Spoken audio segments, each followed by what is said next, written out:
Shalom sahabat Al-Murid Kristus. Selamat datang di channel ini, tempat kita bersama-sama mendalami kebenaran firman Tuhan dan menjawab pertanyaan seputar iman Kristen dengan kasih dan kebenaran. Kali ini kita akan melihat dan memberikan tanggapan terhadap sebuah video dari Ibu Sofia Al-Hayat. Dalam video ini, beliau sedang membimbing seorang muslim yang ingin mengetahui lebih banyak tentang iman Kristen. Rupanya, Muslim ini sedang dalam proses pencarian karena mulai meragukan Islam dan ingin memahami siapa Yesus Kristus sebenarnya. Ini adalah perjalanan yang penuh tantangan, tetapi juga penuh harapan.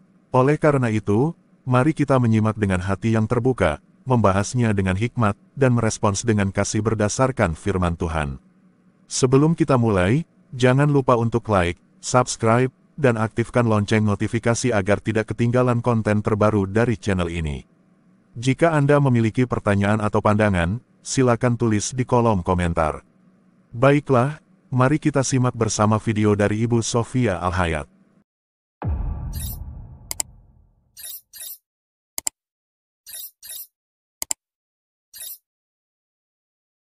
Ya. Di saya sudah jam malam nih. Oh, udah malam ya, selamat malam. Jam berapa Pak di sana Pak? Jadi Bu, Hah? sudah Bu, sudah buka. Sudah maghrib juga. Oh, udah maghrib. Iya, Ya. iya. Aku pikir masih jam 2 atau jam 3 sore. Di tempat Bu Sofi mungkin masih belum buka ya. Belum sahur malah. Ya Bu Sofi, kebetulan saya juga sering tanya sama teman-teman apa saudara-saudara yang dari Kristen. Suara kamu kok nggak jelas? Suara kamu agak jauh apa gimana itu? Saya Padahal udah pakai jelas ya, Bu? sound card. Cek satu, jelas Bu. Oh, oke, better lah, lebih baik. Ya, silakan. Oke. Jadi Gimana saya juga Pak? suka bertanya sama saudara-saudara dari Kristen ya, terutama tentu pasti mereka yang lebih memahami tentang Alkitab satu. Dan motivasi saya untuk belajar ya Bu ya, saya tidak sedang menyerang keimanan apa saudara dari Kristen ataupun apa, tapi saya itu Itu kadang-kadang gini, Bu, diskusi di yang dalam kita inginkan Pak. Jadi lebih baik kita saling menghargai, memahami supaya kita meluruskan apa namanya betul. iman Anda masing-masing. Kan pasti Anda nggak mau dong saya Betul. framing ya atau saya fitnah, Ya, betul terima nggak? kasih. Iya, Terima kasih, itulah Bu Sofi. tujuan kita Gini, Bu, berdialog. saya Anda sebentar, Anda pastikan dulu Anda Muslim sejak lahir atau gimana nih Pak? ya saya Muslim Oke. sejak lahir, jadi katanya kan kita di dalam beragama itu mesti berakal berbudi ya Bu ya. Nah, jadi saya pernah bertanya sama saudara-saudara dari Kristen, tetapi itu tidak dijelaskan dalam Alkitab. Ya, saya pun harus puas gitu, karena sejatinya nggak mungkin kita mengatur Alkitab, karena semua Alkitab itu wahyu firman Tuhan ya. Artinya kita nggak bisa mengatur Tuhan. Suaranya katanya Bapak memang kurang agak ini sih. Atau Oh gitu ya Bu ya. padahal udah pakai Soalnya sound kalau card aku- kan? Iya, kalau aku nggak ini, Nah, mungkin malah agak kalau ya aku agak deketan kali Bang. Apa kejauhan suaranya ya? Kecil ya, suara saya Kalau juga agak aku- kecil sih. kalau Iya, aku ini apa nggak pakai ini, malah kejauhan, jadi aku ntar wajahnya mukanya nggak kelihatan gitu, kecuali kalau boleh gitu, kalau boleh muka akunya samar. Boleh, Soalnya nggak pasti usah orang disamar-samarin, Pak. Oke, sebelumnya ini Bu, Sebelumnya Bapak Jadi- udah pernah mendengar saya Komalni Al-Hayat atau pengajaran dari Al-Hayat belum? Atau ini pertama kali Bapak? oh iya, saya juga bahkan ya saya juga bahkan pernah bertanya sama Pak Pendeta Cipto. Jadi Pak Pendeta Cipto kan mungkin cukup bagus menjelaskannya. bagus, dan saya juga sangat menghormati beliau. Jadi ini Bu, sebentar ya.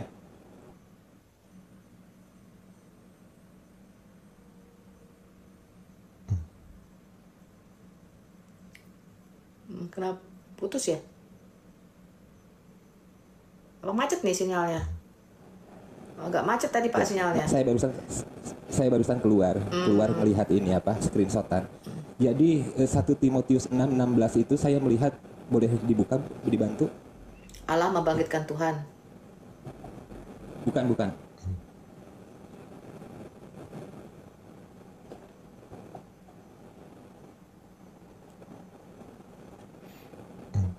Dia tinggal dalam terang tak terhampiri. Nah, itu dia. Kenapa Pak? Apa yang Bapak mau tanyakan? Bisa diperjelas lagi Bu bunyi ayatnya supaya apa yang lain juga mungkin teman-teman bisa belajar juga.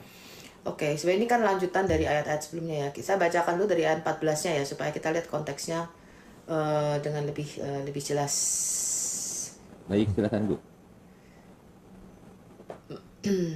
Coba kita lihat dari ayat 13-nya ya. Di hadapan Allah yang memberikan hidup kepada segala sesuatu dan di hadapan Kristus Yesus yang telah mengikrarkan ikrar yang benar itu juga di muka Pontius Pilatus kusuruhkan kepadamu. Turutilah perintah ini dengan tidak bercacat dan tidak bercela hingga pada saat Tuhan kita Yesus Kristus menyatakan dirinya, yaitu saat yang ditentukan oleh penguasa yang satu-satunya dan yang bahagia, Raja di atas segala raja dan Tuhan di atas segala Tuhan.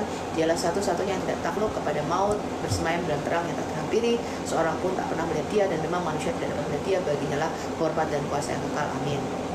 Apa yang mau Bapak tanyakan dari sini? Jadi di situ bahwa dikatakan katanya tidak satu orang pun. Ini agak suaranya agak berisik dari saya gitu ya. Enggak, ini mungkin AC saya deh kayaknya. Oh, iya berisik tuh kata yang di bawah juga. Keresek, ada bunyi keresek Bu. Bunyi keresek dari tempatmu juga sih, ada keresek. Coba kamu mute dulu coba. Kamu mute coba. Bunyinya dari kamu apa dari tempatku? Kamu mute dulu. Enggak, mic-nya di mute dulu coba. Cek. Nah, ini jauh lebih bagus. Bentar, kamu asal mute dulu ya. Oke, teman-teman masih keresek-keresek nggak? Ini masih keresek-keresek nggak? Masih. Oh, masih berarti punya AC gue. Bentar, aku harus matikan dulu berarti ya. Nah ya. Aku matikan dulu AC-nya. Aduh, nyantol ini. Bentar ya. Susah. Shit. Teman-teman yang di bawah bisa dengar suara saya nggak? Tolong di cross check.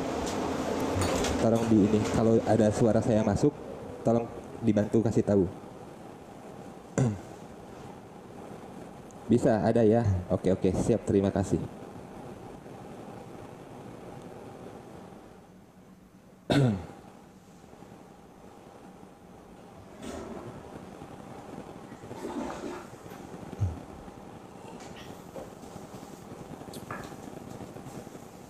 Kecil. Cek satu. Cek. Gimana suaranya sekarang? Udah agak lebih baik. Aduh, bentar ya.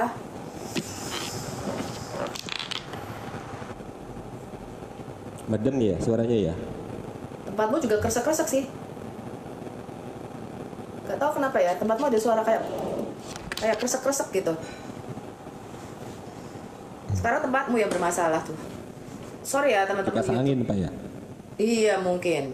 Iya suaranya jadi. Ya jadi 1 Timotius 6:16 itu saya melihat tuh ada ayat yang mengatakan bahwa tidak ada satupun yang bisa menghampiri atau melihat Tuhan apa ya bunyinya atau apa ya? Seorang pun tidak pernah melihat dia bersemayam dalam terang yang tak terhampiri. Memang itulah Allah kita. Betul. Nah, ya itu kan berkaitan dengan kalau yang saya baca dari kayak Lukas ya Bu ya, yang mana menyatakan bahwa Yesus kan sejatinya terlihat. Jadi itu agak kalau mungkin karena saya masih tidak mumpuni ilmunya dalam membaca Alkitab sehingga saya berpikir jika Yesus memang Tuhan, mengapa di sini ada ayat yang tidak terlihat gitu Bu. Jadi tidak ada satupun manusia atau orang yang mampu menghampirinya atau melihatnya gitu. Sementara aktualnya Tuhan Yesus kan terlihat Bu begitu. Ya karena dia menjadi manusia jawabannya ya. Betul. Nah, sebenarnya begini. Jadi di dalam Alkitab kita Allah itu kan ruah. Ini Pak, Anda masih kresek-kresek nih. Aku mute dulu ya kalau enggak ini. Aku nggak tahu tuh mungkin apa kipas angin atau apa ya, bunyinya juga masih kresek-kresek.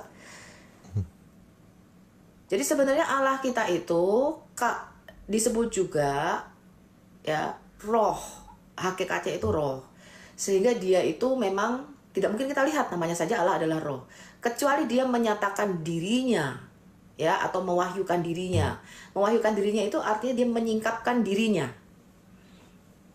Ya.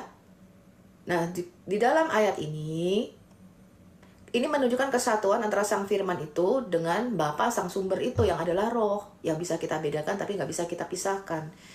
Ya, jadi memang kalau kita mengatakan bahwa dia tidak bisa terlihat, betul, Yesus juga dalam hakikatnya sebagai firman, kalau dia tidak turun ke bumi ya kita nggak bisa ngelihat.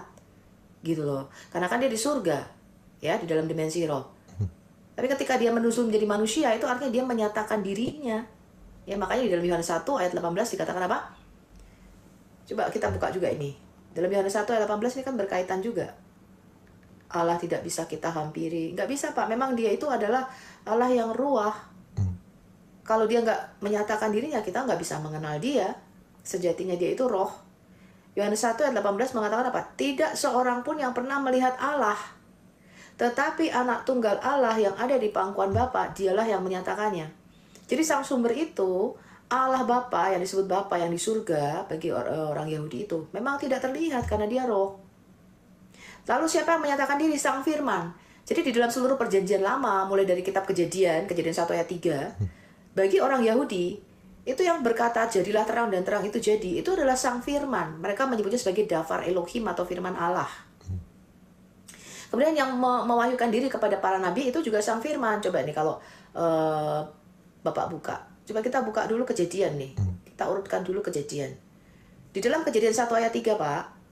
Kalau Bapak baca misalnya Targum ya, atau terjemahan Aramaik ya, namanya Targum Nefertiti ya. Coba kita lihat ya.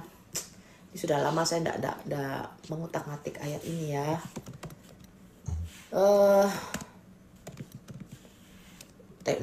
Neofiti maksud saya. Targum Neofiti Genesis 1. Targum Neofiti ini, Pak, kalau Bapak lihat, Bapak bisa klik aja kok langsung di Google. Ya. Targum Neofiti ini kalau Bapak lihat, ini ditulis kira-kira 500 tahun sebelum kelahiran Yesus sebagai manusia. Ya. Kalau kita bandingkan, Targum ini artinya terjemah ya, terjemahan bahasa Ibrani perjanjian lama kita, kitab Taurat Musa ke dalam bahasa Aramaik. Ini salah satu contoh nih. Nanti saya pengen Anda jelas apa itu firman Allah. Dikatakan kalau di dalam kitab Taurat Musa kan dikatakan pada mulanya Allah menciptakan langit dan bumi belum berbentuk dan kosong, roh Allah melayang-layang dan sebagainya. Lalu berfirmanlah Allah, jadilah terang dan terang itu jadikan, begitu ya, dan seterusnya. Tapi kalau Bapak baca di dalam terjemahan Targum, ini orang Yahudi yang bikin ya, 500 tahun. Coba Bapak buka Targum Neofiti Genesis 1 ayat yang pertama. Klik aja di situ. Dikatakan begini, pada mulanya dengan hikmatnya ya, from the beginning with wisdom the memra of the Lord. Memra ini maksudnya firman, Pak. Itu bahasa Aramaik. Bahasa Ibraninya Davar Elohim. Davar itu artinya perkataan.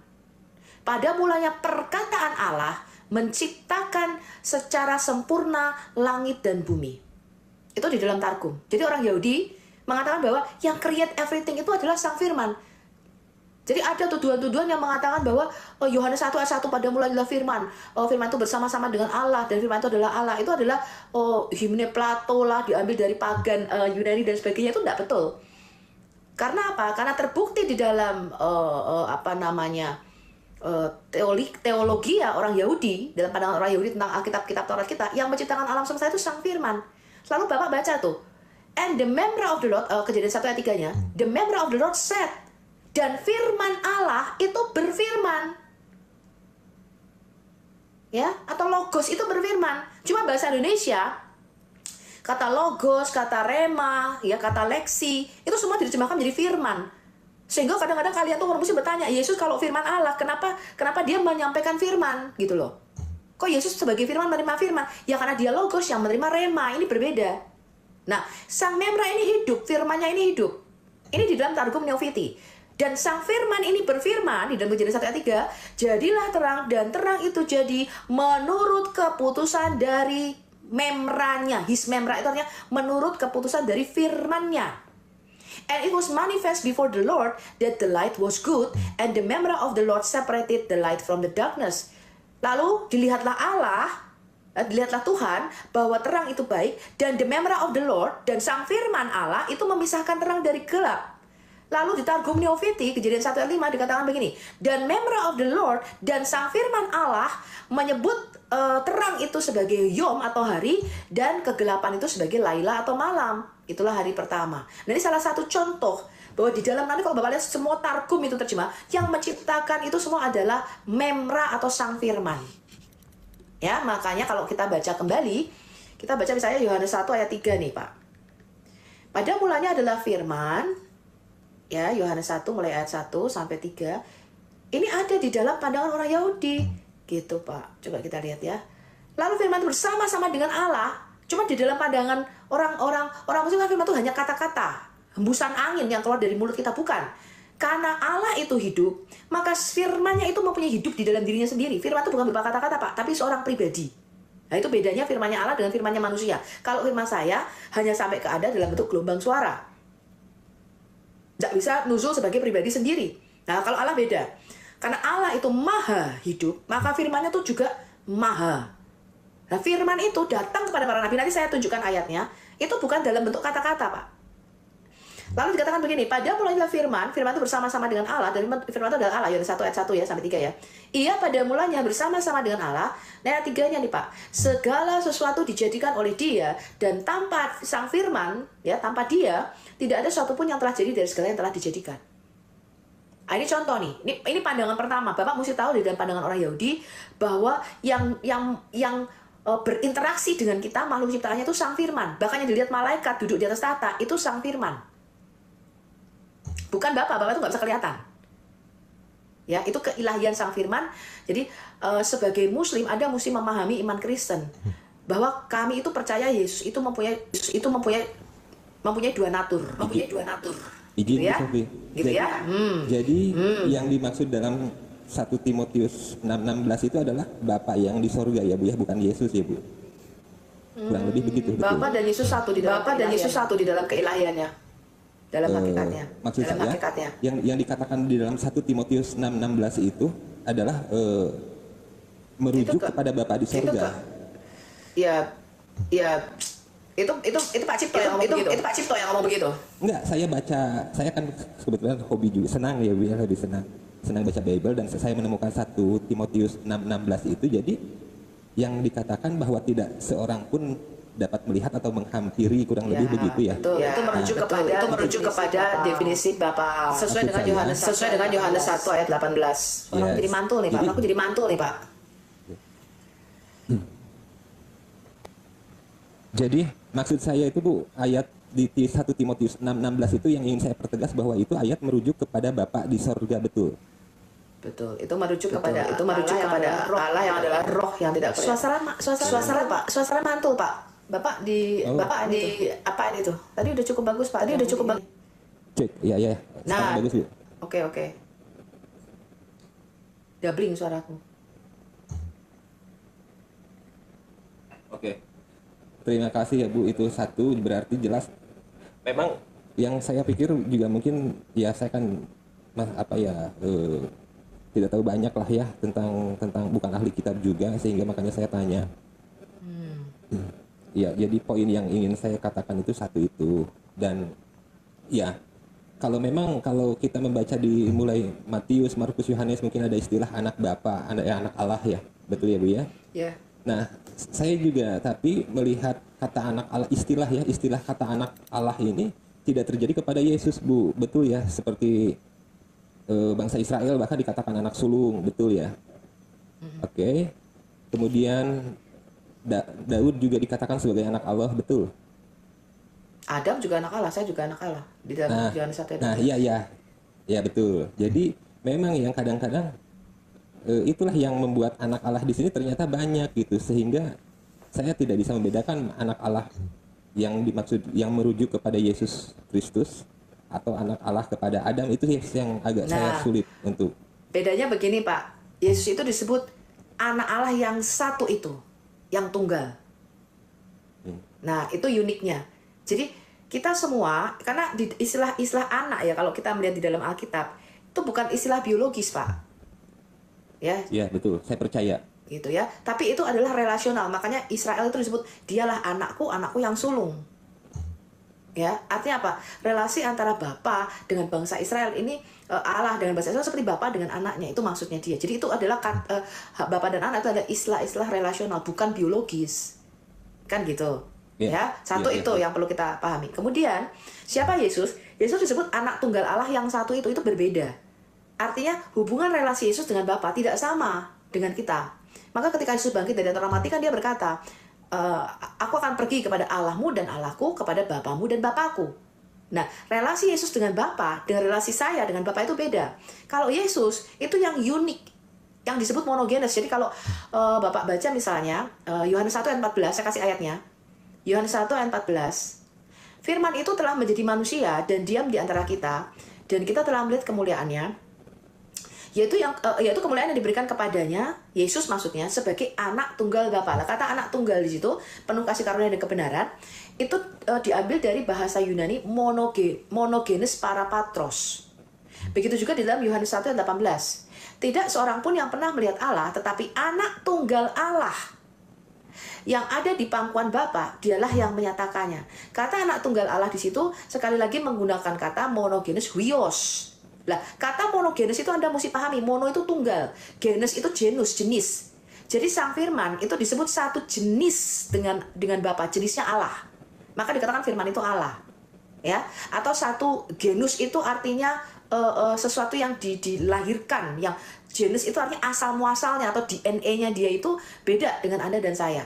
Kalau Anda dan saya diciptakan, kalau firman Allah tidak, Pak, dia lahir. Ya, saya kasih lagi ayatnya. Mazmur 110 ayat 3. Coba kita lihat ya. Mazmur 110. Nah, ini karena Alkitab LAI kita menggunakan Masoretic Text. Tapi kalau Anda cari Mazmur 110 ayat 3 di dalam versi Septuaginta, ya nanti Anda cari bahasa aslinya Septuaginta. Ini kan gini nih, Mazmur 110 ini kan nubuatan tentang Mesias, Pak, yang harus duduk memerintah bersama-sama dengan Allah kita. Jadi yang dikatakan begini, Pak, penobatan Raja Imam. Bapak perlu tahu bahwa kata Mesias atau Al-Masih di dalam Alkitab kita itu merujuk pada 3 jabatan. Mesias itu artinya yang diurapi. Ya, merujuk pada nabi, pada imam, pada raja. Ini beda-beda nih. Imam itu dari Harun, Lewi, suku Lewi. Raja itu dari Yehuda. Ya, nabi-nabi itu bisa dari suku mana aja gitu. Dan tiga-tiganya ini memerlukan pengurapan, harus diurapi. Biasanya kalau di Perjanjian Lama pakai minyak. Jadi nabi itu sebelum ada penggantinya dia ngurapi, misalnya Elia mengurapi Elisa untuk gantikan, nanti Elisa ngurapi lagi yang lain, Gehazi misalnya. Itu jadi ada rantai apa namanya? Rantai para nabi, juga rantai imam. Imam besar Harun mati diganti anaknya Eliezer, diurapi, Pak. Imam besarnya Eliezer mati diganti lagi anaknya, begitu. Pinehas gitu. Jadi itu terus, itu rantai keimamatan. Begitu juga dengan rantai ke raja.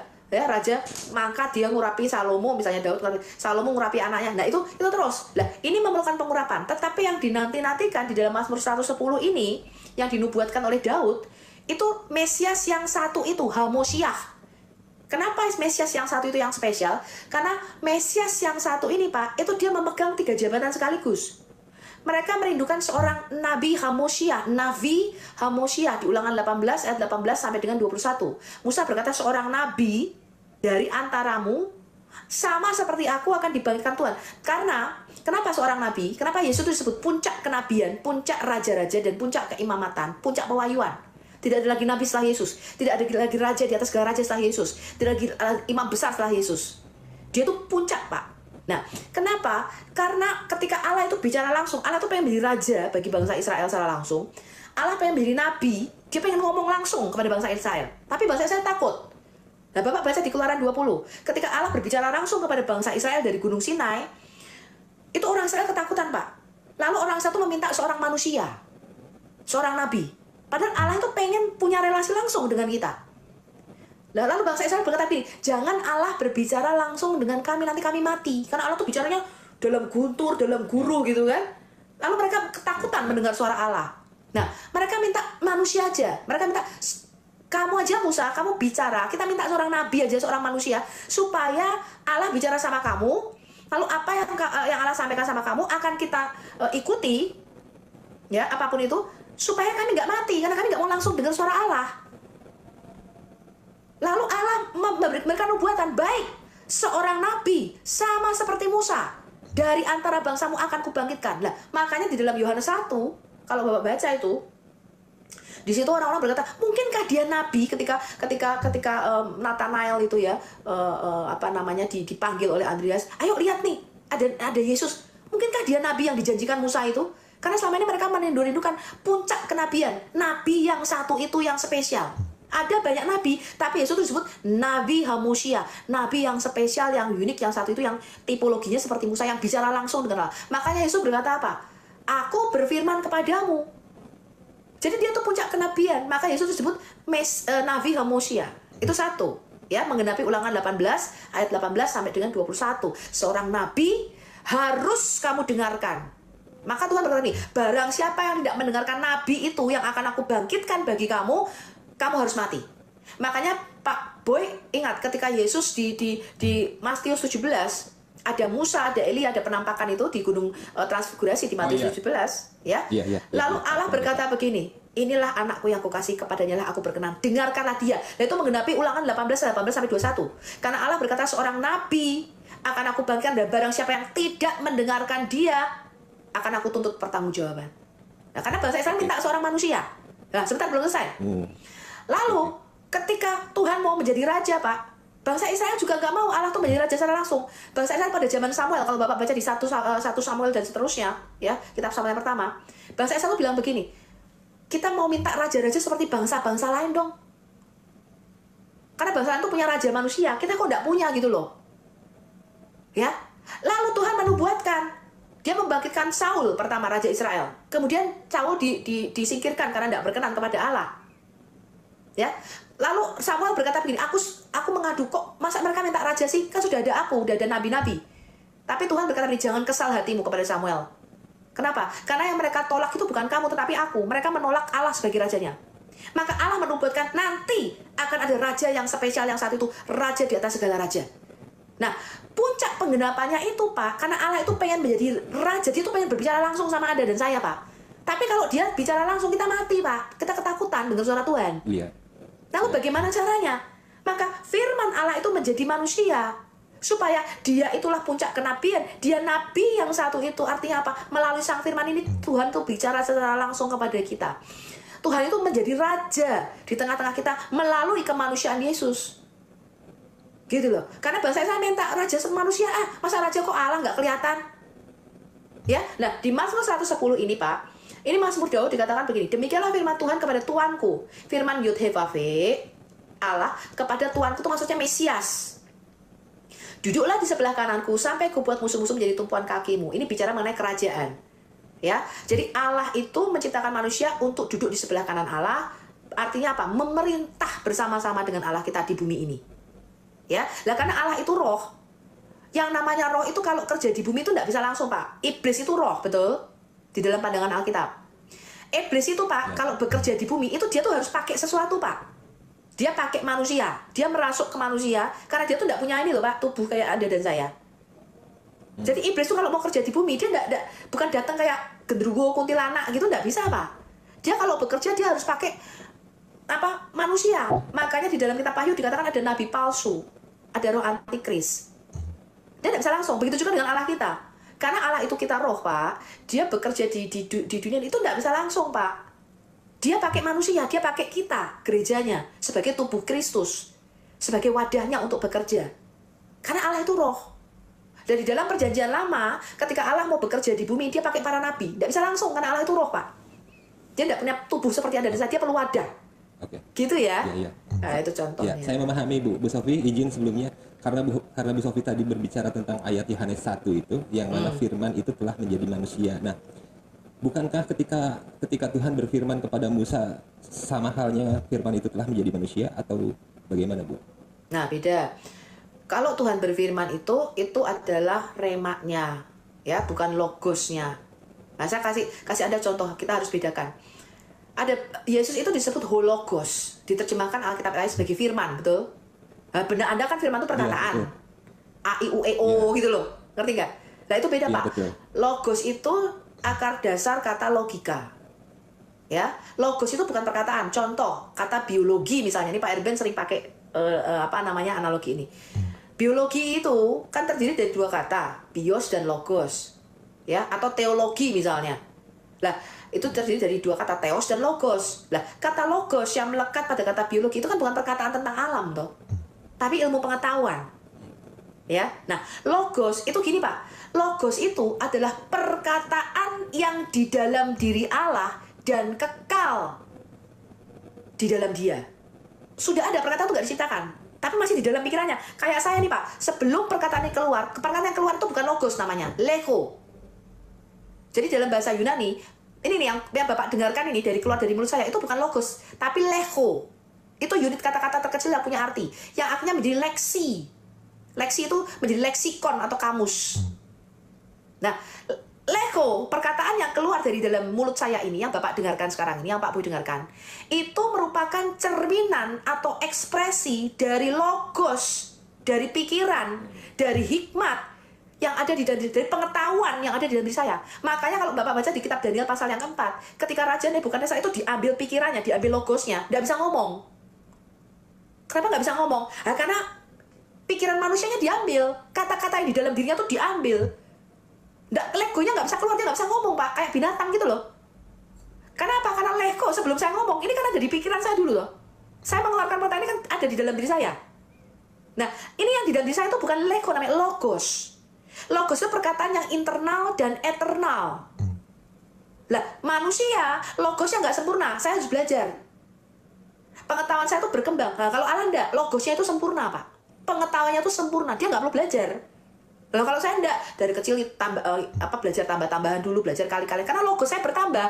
Semakin logos saya bertambah, makanya anak kecil ngomongnya nggak banyak, betul? Cuma misalnya, mama, papa. Kenapa? Karena logosnya juga belum berkembang. Maka legonya juga dia terbatas. Nah, lego ini bukan logos. Nah, di dalam diri Allah, perkataan yang keluar itu disebut rema. Amar, ketika Allah beramar, itu artinya Allah berkata-kata atau Allah berfirman. Tapi beda dengan logos yang di dalam diri Allah. Nah, Yesus itu merupakan pribadi Allah sendiri. Logosnya Allah, di pikiran Allah itu ya Yesus. Gitu lah. Artinya apa?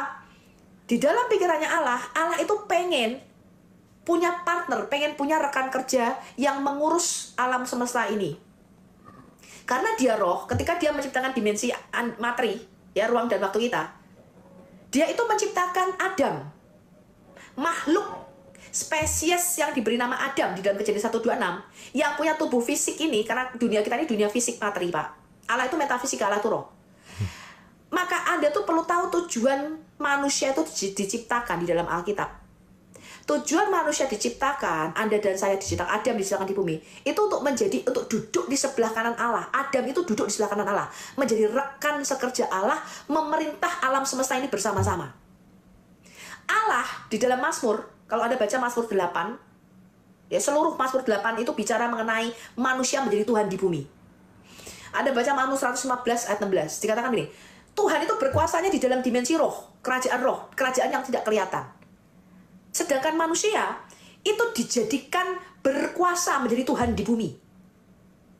Berkuasanya atas apa? Atas dimensi materi kita, Pak.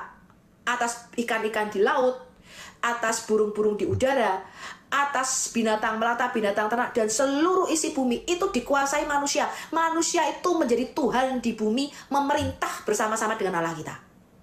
Tapi ketuhanan Adam itu tidak mutlak. Dia harus tetap tunduk kepada Raja Sorga kita. Tuhan di atas segala Tuhan. Nah itu, Pak. Jadi makanya di dalam, kalau kita bicara Yesus itu Tuhan apa manusia loh, kemanusiaannya itu disebut Tuhan di bumi. Karena Yesus itu menggantikan Adam. Yesus disebut Adam yang kedua di dalam Alkitab kita.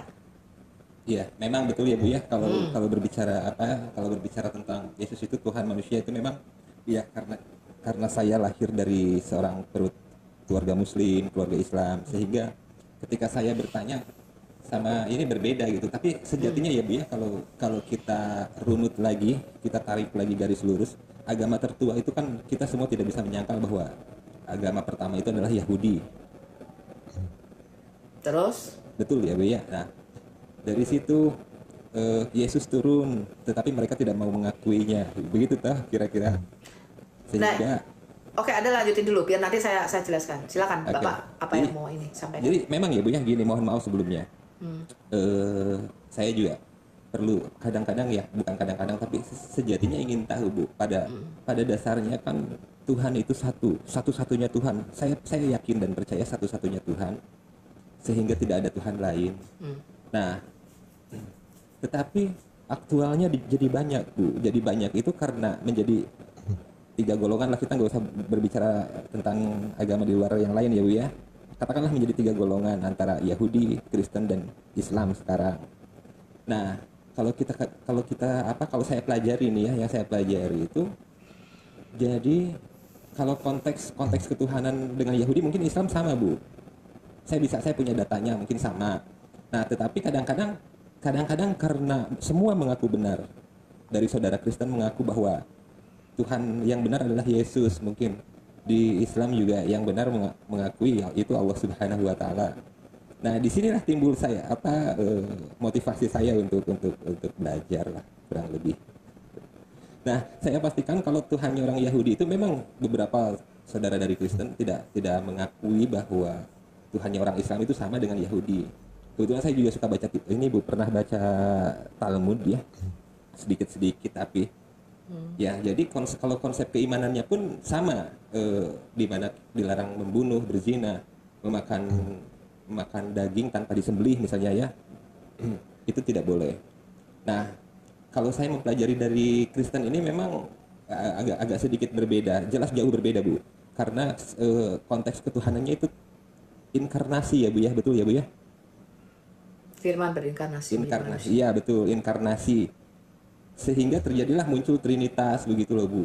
Jadi saya sih percaya bahwa Alkitab itu, Injil itu ya, kita memang sebagai orang Islam juga wajib mempercayainya sih. Cuman hanya saja kadang saya mungkin karena kekurangan ilmu saya untuk memahaminya, sehingga saya pun ingin bertanya ya mungkin sama ahlinya tentu, sama begitu kira-kira. Ya, oke. Nah, yang saya katakan tadi Bu, bahwa kalau di antara ketiga ini Tuhannya berbeda, itu Kristen sendiri Ibu setuju nggak dengan apa yang pendapat saya? Tidak setuju. Oh iya, ya mungkin kalau Ibu tidak sepemahaman atau seperti pandangan saya, bisa dijelaskan Bu, tolong, supaya saya bisa lebih belajar. Iya, nah ini sebenarnya kesalahpahaman ya. Jadi ada banyak orang Yahudi itu tidak memahami apa itu konsep Trinitas yang dipercaya orang Kristen. Ya, sama seperti di dalam Quran Anda, konsep Trinitas ini dipahami sebagai sesuatu 3 Tuhan atau 3 Allah. Itu keliru.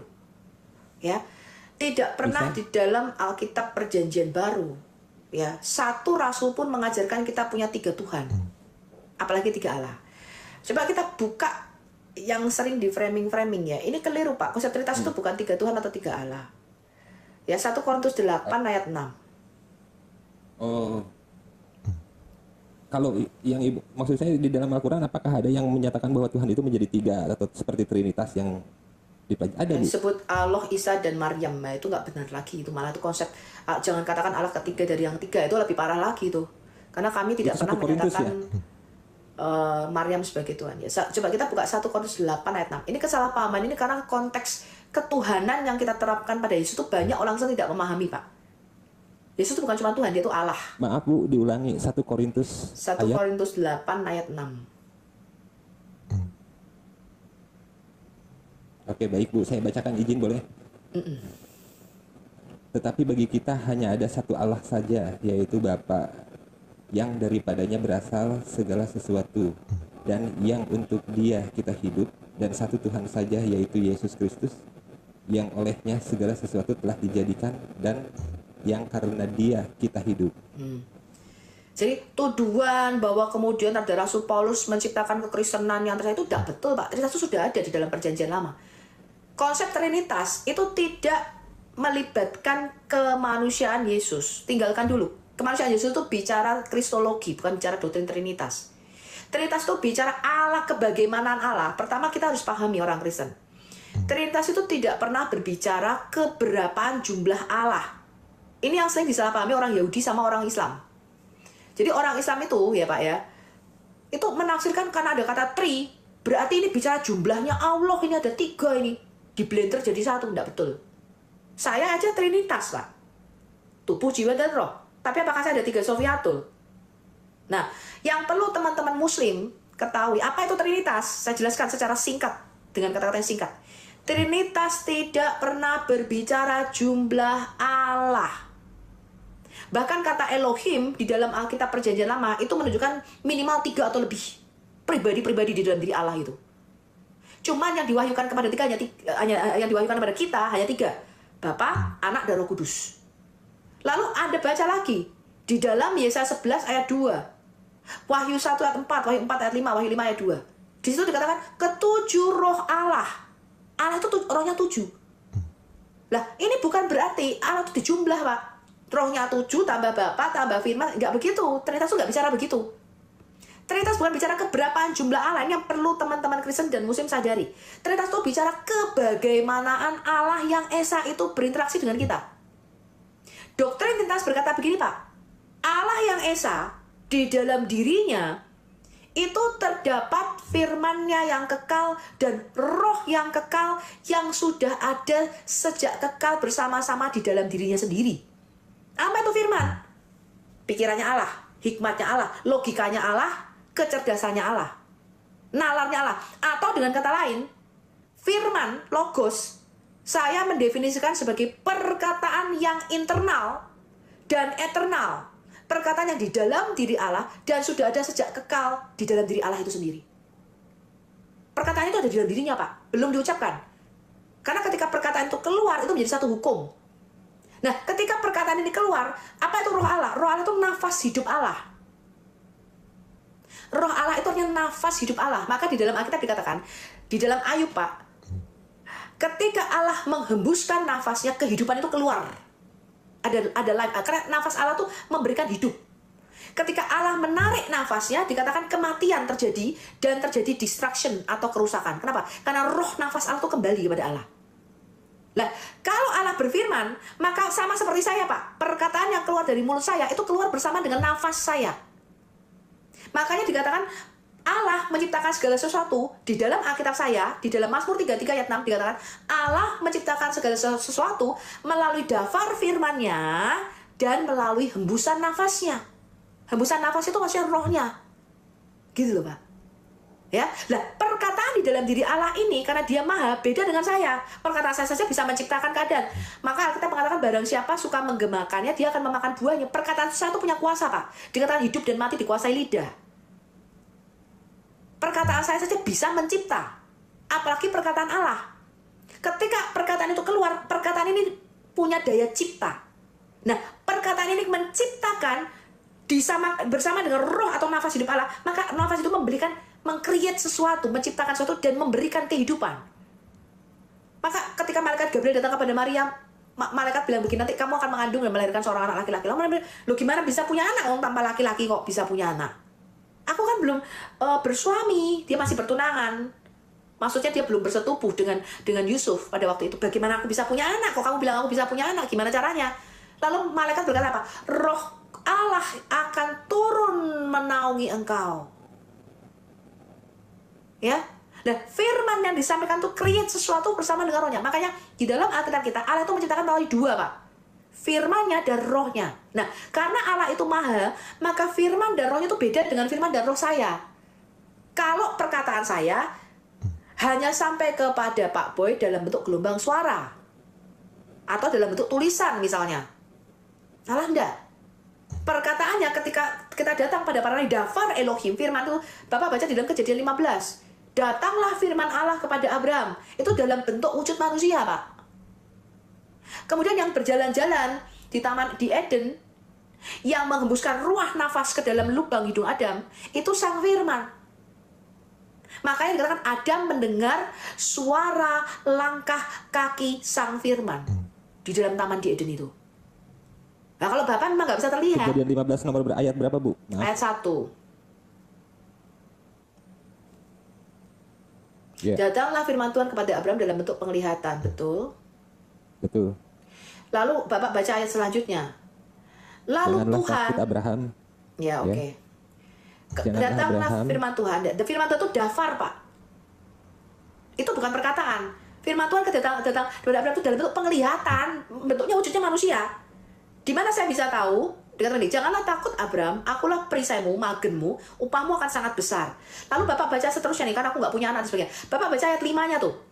Lalu Tuhan membawa Abram keluar serta berfirman. Jadi firman Tuhan ini identik dengan Yodevave, dengan Tuhan itu sendiri. Membawa itu menggandeng tangan Abraham keluar, Pak. Lah kalau dengan hanya perkataan dan dengan suara, bagaimana mungkin firman itu bisa menggandeng tangan Abraham keluar? Saya tunjukkan ayat lagi, Pak. 1 Samuel 3. 1 Samuel 3. Bapak baca ayat 1 sampai dengan ayat 21. Ini adalah ketika Samuel masih kecil dipanggil menjadi nabi di bawah pengamasan Imam Eli. Di situ dikatakan begini, lalu Tuhan, ini Samuel kan tidur nih di rumah Allah nih, kalau Bapak belum pernah baca ya 1 Samuel 3. Samuel itu Nabi Samuel yang mengurapi Daud menjadi raja. Samuel tidur nih di bait suci Allah di tempat tabut perjanjian. Lalu Tuhan memanggil, Samuel, Samuel. Samuel menjawab, ya Bapak. Ayat 4-nya tuh, 1 Samuel 3 ayat 4. Dipikir tuh yang manggil tuh imam besar Eli. Dia lari. Karena belum pada waktu itu penglihatan jarang. Firman Tuhan itu jarang. Makanya Samuel nggak tahu kalau itu suara Tuhan. Sampai 3 kali. Terus Eli bilang ini, enggak, aku nggak panggil kamu kok, tidur lagi. Terus Bapak baca, dia tidur lagi, dipanggil lagi sama Tuhan. Samuel, Samuel. Dia lari lagi, ya Bapak, dia lari. Bapak memanggil aku, maksudnya kepada imam besar Eli bilang, enggak, aku enggak manggil, kamu tidur aja lagi. Sampai 3 kali, Pak. Lalu taulah imam besar Eli bahwa yang memanggil itu pasti Tuhan. Nah, lalu Bapak baca ini. Sebab itu berkata ayat 9, 1 Samuel 3 ayat 9. Sebab itu berkatalah imam besar Eli kepada Samuel, pergilah tidur, dan apabila dia memanggil engkau, katakanlah, berbicaralah Tuhan sebab hambamu ini mendengar. Maka pergilah Samuel dan tidurlah ia di tempat tidur. Lalu ayat 10 yang dikunci, Pak. Datanglah Tuhan, ini datang Tuhan nih Pak. Datanglah Tuhan, berdiri di sana, dan memanggil seperti yang sudah-sudah, Samuel, Samuel. Lalu berbicara. Lalu Anda baca ayat 21-nya Pak. Dan Tuhan selanjutnya menampakkan diri di Silo, sebab ia menyatakan diri di Silo kepada Samuel dengan perantaraan dafarnya. Jadi sang firman ini identik dengan Tuhan itu sendiri, tapi bisa dibedakan dari Tuhan. Ketika firman Tuhan datang kepada Samuel itu wujudnya manusia Pak, ini loh, berdiri. Bapak baca nih. Lalu berdirilah Tuhan di samping Samuel. Nih di mana ya ayat berapa ya? Nih ayat 10. Firman Tuhan yang datang. Jadi Tuhan itu ketika berinteraksi dengan manusia Pak, itu sang firman yang datang kepada para nabi, bukan Bapak. Nah kalau Bapak kita mati. Kalau Bapak menyatakan kuasanya, waduh buyar Pak dunia ini. Ya, ayat 21 dikatakan Tuhan itu ketika dia bicara sama Samuel, itu melalui perantara firman atau dafarnya. Dan dia datang kepada Samuel, bentuknya bukan suara Pak. Ini loh, ayat 10. Lalu datanglah Tuhan berdiri. Lah kalau perkataan bisa berdiri enggak Pak? Bisa menggandeng tangan Abraham keluar enggak? Enggak bisa toh? Sekarang kita lihat Yeremia 1 Pak. Bagaimana caranya Tuhan berinteraksi dengan ciptaannya? Yeremia pasal yang pertama. Ayat yang keempat. Kembali, datanglah firman Tuhan kepadaku, kepada Nabi Yeremia. Yang datang sang Dafar Elohim atau Memra Yahweh namanya dalam bahasa Aramaik. Bla bla bla bla bla bla. Lalu Bapak baca nih. Ayat 7-nya. Sang firman ini berfirman. Lalu firman Tuhan yang datang kepada Nabi Yeremia, ini adalah Tuhan itu sendiri karena dikatakan ayat 7-nya. Yeremia 1 ayat 7. Tetapi Tuhan berfirman kepadaku bla bla bla bla bla bla bla. Bapak baca ayat 9, Yeremia 1 ayat 9. Sang firman yang datang kepada Nabi Yeremia yang diidentifikasikan sebagai Tuhan itu sendiri mengulurkan tangannya.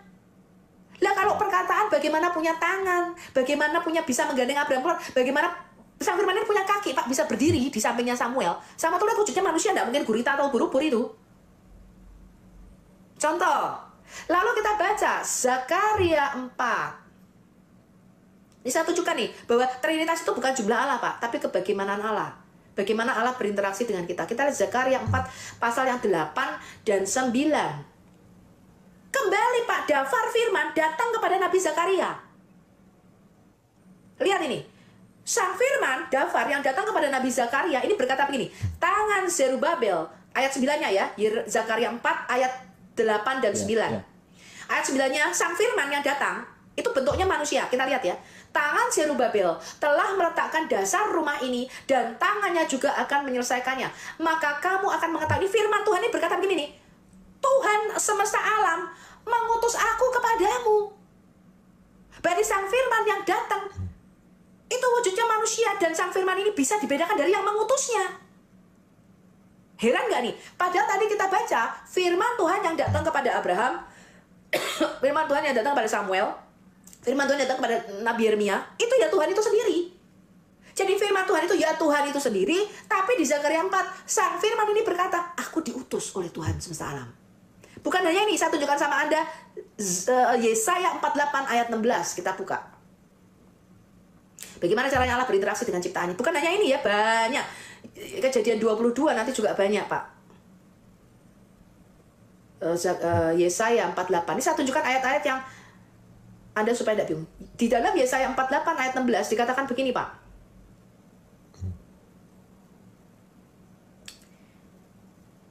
Ini Tuhan yang ngomong ini.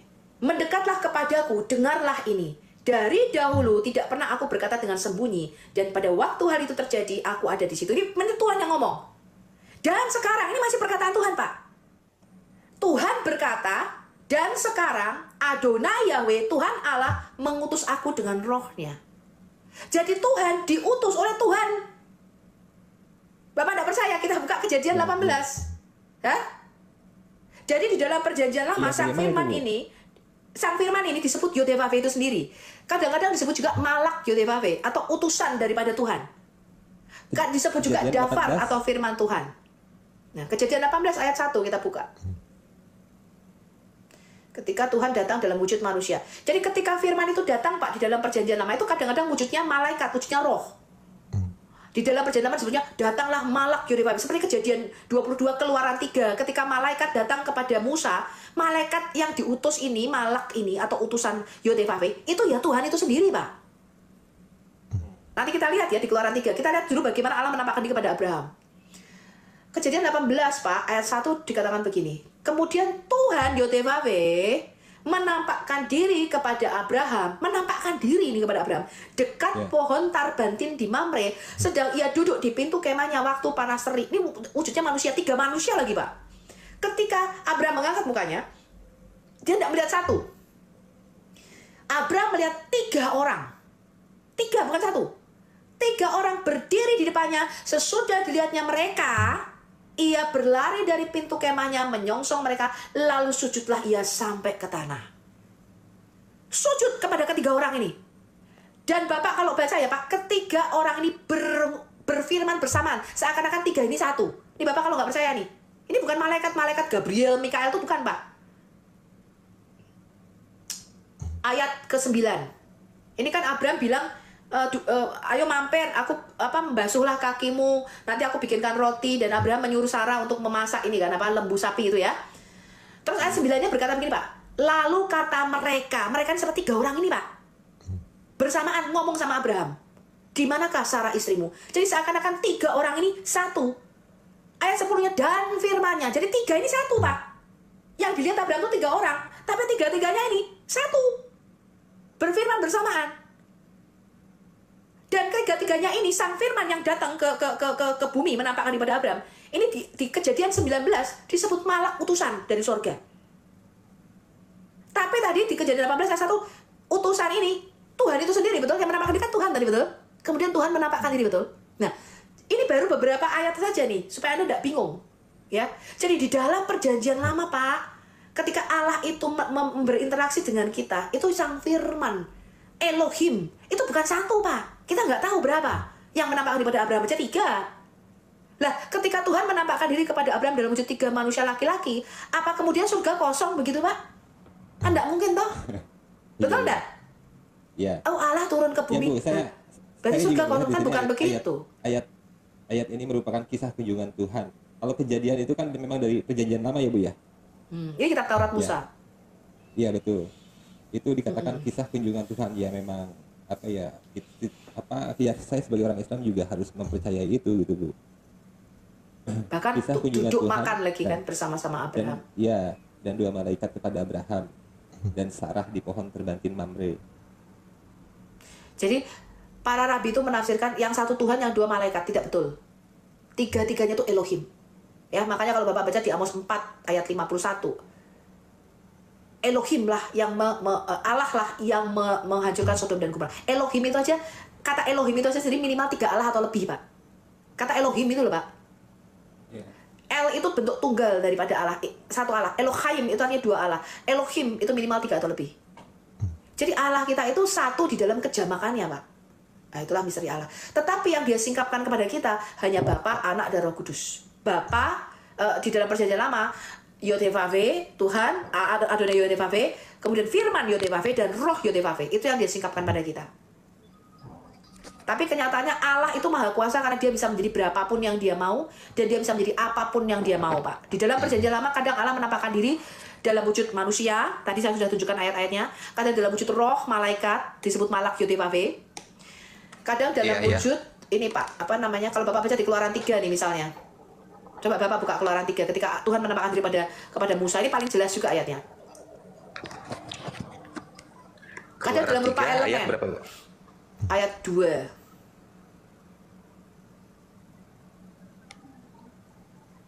Lalu malaikat Tuhan, artinya utusan Tuhan, menampakkan diri kepada Musa di dalam nyala api yang keluar dari semak duri. Lalu Musa melihat dan tampaklah semak duri itu menyala tetapi tidak dimakan api. Ini kan dikatakan malaikat, betul Pak? Malaikat utusan, betul?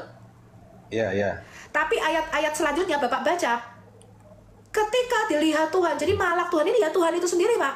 Bahkan malak Tuhan atau malaikat Tuhan, ini di ayat 6-nya berfirman begini. Lagi, malaikat Tuhan itu yang diutus menemui Musa ini berkata begini, Pak.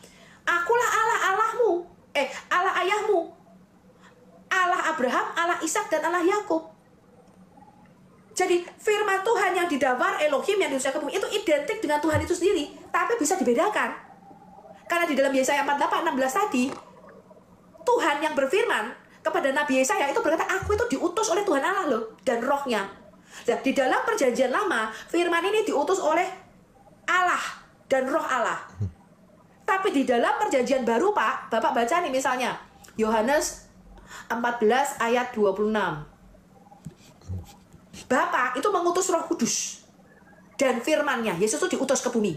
Nah, di dalam perjanjian lama, firman ini diutus itu kadang-kadang menampakkan diri sebagai malaikat, bentuk rupanya roh.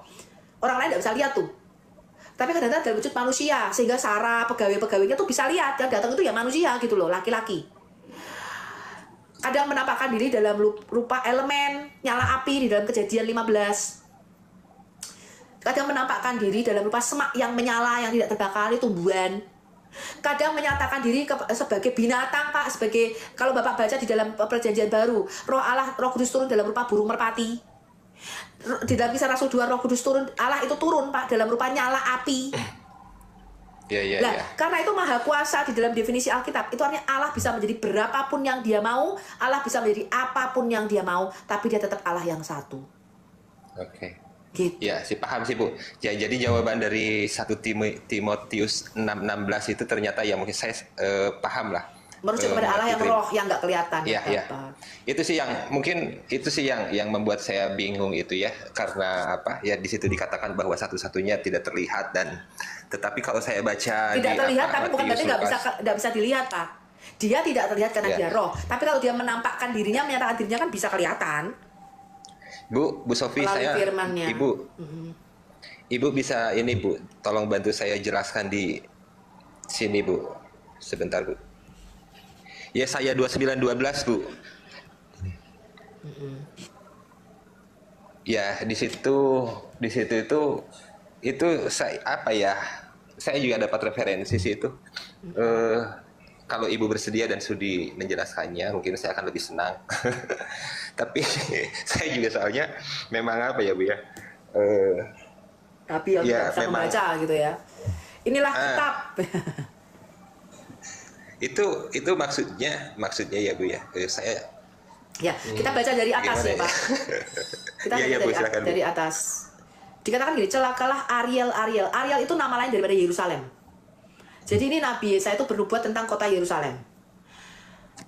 Aku akan menyesakkan Ariel. Ariel itu artinya singanya Allah gitu ya. Itu maksudnya nama lain dari kota Daud gitu ya, Yerusalem. Terus gini kan dikatakan Pak, gini Pak. Aku akan berkemah di segala penjuru mengepung engkau. Ini kata Tuhan ya. Dan akan membuat tempat-tempat pengintian untuk menghibur engkau. Artinya Yerusalem itu akan dikepung, akan dihancurkan karena penyembahan berhala bangsa Israel Yerusalem suku Yehuda pada waktu itu Pak ya. Terus begini Pak, ini jadi nubuatan tentang kota Yerusalem ya, Ariel. Maka engkau akan merendahkan diri dan engkau bersuara dari dalam tanah. Perkataanmu kedengaran samar-samar dari dalam debu. Suaramu akan berbunyi seperti suara arwah dari dalam tanah. Dan perkataanmu akan kedengaran seperti bisikan dari dalam debu. Kenapa Ariel Pak? Karena suku Yehuda itu yang berkuasa di Yerusalem itu adalah garis keturunan raja. Dan disebut singa dari suku Yehuda. Jadi lambang atau emblem daripada suku Yehuda itu singa. Maka disebut Ariel gitu ya, singanya Allah gitu ya. Iya, iya. Terus dikatakan begini ayat 5-nya, akan tetapi segala pasukan lawanmu akan hilang lenyap seperti abu halus. Dan semua orang yang gagah sombong akan menjadi seperti sekam yang melintas terbang. Sebab dengan tiba-tiba dalam sekejap mata, engkau akan melihat kedatangan Tuhan semesta alam dalam guntur, gempa, dan suara hebat, dalam puting beliung dan badai, dan dalam nyala api yang memakan habis. Maka segala pasukan bangsa-bangsa yang berperang melawan Ariel, dan semua orang yang memerangi dia, dan kubu pertahannya akan menyesakkan dia, dan akan seperti mimpi dan penglihatan malam-malam. Seumpama seorang yang lapar bermimpi ia sedang makan, pada waktu terjaga perutnya masih kosong, dan seumpama seorang yang haus bermimpi ia sedang minum, pada waktu terjaga sesungguhnya ia masih lelah, kerongkongannya masih dahaga. Demikianlah halnya dengan segala pasukan bangsa-bangsa yang berperang melawan Gunung Sion. Nah, ayat 9-nya kita mulai baca ini, bangsa yang buta. Dikatakan begini, tercengang-cenganglah penuh keheranan, biarlah matamu tertutup, buta semata-mata. Jadilah mabuk tetapi bukan karena anggur, jadilah pusing tapi bukan karena arak. Sebab Tuhan telah membuat kamu tidur nyenyak. Matamu, nih lihat nih, ini nubuatan tentang para nabi. Matamu, yakni para nabi telah dipejamkannya. Artinya apa? Para nabi itu tidak mendapatkan penglihatan. Karena para nabi itu punya karunia spesial. Para nabi itu dari kata navi'i, itu artinya pelihat. Desir. Makanya dikatakan matamu tertutup. Itu artinya melihat apa? Melihat sesuatu yang akan datang, sesuatu yang belum terjadi tapi akan terjadi. Paham Pak? Iya, ya, paham. Nah, Bu Sofi, ini izin dulu saya sebentar sama teman-teman. Banyak teman-teman yang bilang saya nggak puasa. Kalau di tempat saya pastikan sekarang sudah jam 8:30 malam ya. Jadi jam di saya memang berbeda sama tempat kalian. Mungkin belum buka puasa. Ya biarin aja. Ini biar nggak jadi, ya biar nggak jadi fitnah, Bu. Di tempat saya udah malam ini, udah jam. Oke. Mau jam 9. Nah ini perhatikan nih Pak, sebab Tuhan telah membuat kamu tidur nyenyak, matamu yakni para nabi telah dipejamkannya, dan mukamu yaitu para pelihat telah ditudunginya. Maka bagimu penglihatan dari semuanya itu. Jadi yang diberikan kepada para nabi itu bukan kitab Pak. Para nabi itu tidak pernah dikasih kitab, itu nggak pernah. Tapi dikasih penglihatan. Nah penglihatan itu jadi kitab tuh seumpama Pak. Maka bagimu penglihatan dari semuanya itu seperti isi sebuah kitab yang termeterai, artinya kitabnya tertutup. Apabila itu diberikan kepada orang yang tahu membaca, dengan mengatakan tahu membaca ini artinya para nabi, para pelihat. Baiklah baca ini, maka ia akan bilang aku tidak dapat sebab kitab itu termeterai. Jadi para nabi itu tidak bisa menafsirkan penglihatan itu loh Pak, maksudnya. Bukan kitab. Maksudnya penglihatan itu seumpama sebuah kitab yang ditutup. Ditutup, kamu tidak bisa baca. Dan apabila kitab itu, maksudnya penglihatan itu dikasih tahu kepada orang yang tidak dapat membaca, artinya bukan para nabi, orang-orang awam, baiklah baca ini, maka dia akan juga melihat aku tidak dapat membaca. Dan Tuhan telah berfirman, oleh karena bangsa ini datang mendekat dengan mulutnya dan memuliakan aku dengan bibirnya, padahal hatinya menjauh daripadaku, dan ibadahnya kepadaku hanyalah perintah manusia yang dihafalkan, maka sebab itu sesungguhnya aku akan melakukan pula hal-hal ajaib kepada bangsa ini, keajaiban yang juga menakjubkan. Hikmat orang-orang yang beriman akan hilang, dan kearifan orang-orang yang arif akan bersembunyi. Gitu maksudnya. Jadi penglihatan, walaupun diperlihatkan, dikasih tahu sama nabi, nanti lo kamu akan dibuang ke Babel gitu, mereka itu nggak ngerti, nggak menangkap gitu maksudnya. Jadi bukan kitab gitu, Jadi sih pada intinya Bu begini ya, saya mempelajari Alkitab atau jadi sejujurnya kalau kita mencari kebaikan atau kebenaran, ya saya pikir akan kebaikan yang kita dapat. Tetapi kalau kita mencari kesalahan di dalam kitab manapun, saya pikir maka yang akan kita dapat adalah kesalahan, kan begitu ya Bu ya. Nah kebanyakan ini saya juga mungkin pengen mengkoreksi juga sama yang lain. Jadi ketika seseorang yang berbicara tentang lintas agama itu, mereka tidak mencari motivasinya bukan untuk mencari kebaikan Bu, tetapi mencari kesalahan. Sehingga ketika dia menemukan Galatia 3:13 dikatakan makhluk terkutuk segala macam, ya mungkin mindsetnya juga akan mendapatkan kesalahan gitu, karena motivasinya memang mencari kesalahan. Ya semoga saya bisa dapat apa yang saya inginkan gitu ya Bu Sofi ya, mudah-mudahan. Iya, jadi tadi ya saya belum menjawab masalah 3 agama ini Pak. Sebenarnya ini kesalahpahaman lagi, karena Alkitab itu ketika saya membaca Alkitab, Tuhan itu tidak pernah ciptain agama di dalam Alkitab saya. Ya, saya tahu itu. Iya, iya. Gitu ya. Nah, itu satu. Ya, saya Tapi Allah itu menciptakan kerajaan. Nah, ini makanya pengajaran Allah itu selalu bernafaskan kerajaan. Ini yang terus-menerus saya dengungkan, terus-menerus ini pastor-pastor pesan sama saya, Bu Sofi, tolong ini diajarkan terus-menerus karena jemaat ini nggak ngerti, dipikir itu Kristen itu agama. Ya, padahal Tuhan itu selalu berbicara Injil kerajaan, Injil kerajaan, kerajaan, kerajaan, kerajaan. Yesus datang itu sebagai raja, Pak, bukan sebagai penginjil yang membawa orang masuk Kristen. Ya, makanya Bapak baca di Matius 2, di manakah raja orang Yahudi yang baru dilahirkan? Mesias itu raja, Pak. Yesus itu datang bukan sebagai penginjil. Yesus itu datang sebagai raja. Jadi Yesus itu bukan untuk mengkonvert orang Yahudi dimasukkan menjadi agama Kristen, bukan, itu pikiran yang keliru. Makanya ada orang Muslim berkata, di mana Yesus mengenal orang Kristen? Nah, dipikir Yesus itu datang lahir sebagai penginjil kayak Billy Graham gitu loh. Nah, bukan. Ya. Yesus datang sebagai raja. Yang dia beritakan tuh kerajaan. Dia datang membawa otoritas kerajaan surga. Maka Yesus berkata begini, datanglah kerajaanmu dan jadilah kehendakmu di bumi. Bukan jadikanlah mereka orang Kristen. Tidak begitu cara mikirnya. Nah, itu satu kesalahpahaman yang harus saya luruskan. Yang kedua, pengertian Trinitas tadi itu harus dibedakan dengan pengertian Yesus sebagai Mesias. Nah, kami orang Kristen, kami ini adalah orang yang sudah percaya bahwa nubuatan kedatangan Mesias oleh para nabi di dalam Perjanjian Lama itu sudah digenapi oleh Yesus Kristus.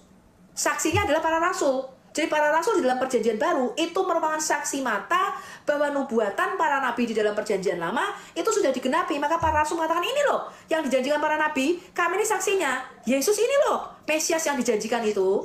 Dia tuh loh raja yang dijanjikan. Dia tuh nabi itu loh yang dijanjikan itu, seperti Musa yang kamu minta. Nabi sendiri yang dari Tuhan, karena kamu nggak mau Tuhan bicara langsung sama kamu. Kamu maunya minta seorang manusia gitu loh. Lah Allah sendiri turun jadi manusia. Maka dikatakan seluruh kepenuhan di dalam diri Yesus Kristus, di dalam tubuh jasmania Yesus Kristus, itu seluruh kepenuhan kealahan itu tinggal di dalam dia. Allah itu mau jadi raja kita, Allah itu mau jadi nabi, dia itu mau bicara sendiri sama kita. Allah itu mau menjadi imam bagi kita. Tapi karena kita manusia, kita tidak mau Allah yang adalah roh itu, kenapa terlalu dahsyat dia. Maka kita minta, Tuhan kirim aja manusia lah, nanti kami mati. Nah, maka Allah itu datang, Mbak, dalam wujud manusia, supaya kita itu bisa melihat kemuliaannya, supaya nggak takut. Kalau di dalam Perjanjian Lama, barang siapa menjamah hadirat Tuhan, dia mati. Tapi barang di dalam Perjanjian Baru, kalau kita menjamah Yesus sebagai bait suci Allah, nggak mati kita, malah sembuh. Bedanya begitu. Di dalam Perjanjian Lama, Pak, barang siapa masuk ke bait suci, tidak kudus, mati dia di sana. Tapi Yesus disebut bait kudus Allah dalam wujud manusia. Nah, di dalam Perjanjian Lama bentuknya bangunan.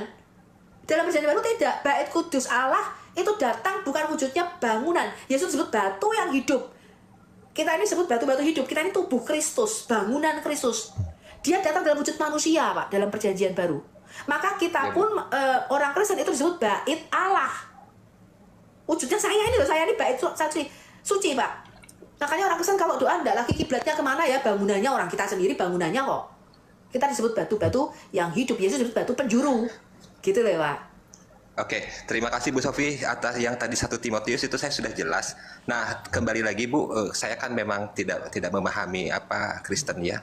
Sehingga saya ingin bertanya juga di dalam Lukas 4 ayat 8 ini, yang mana Yesus berkata, sembahlah Allah Tuhanmu dan hanya kepadanya sajalah kamu harus beribadah.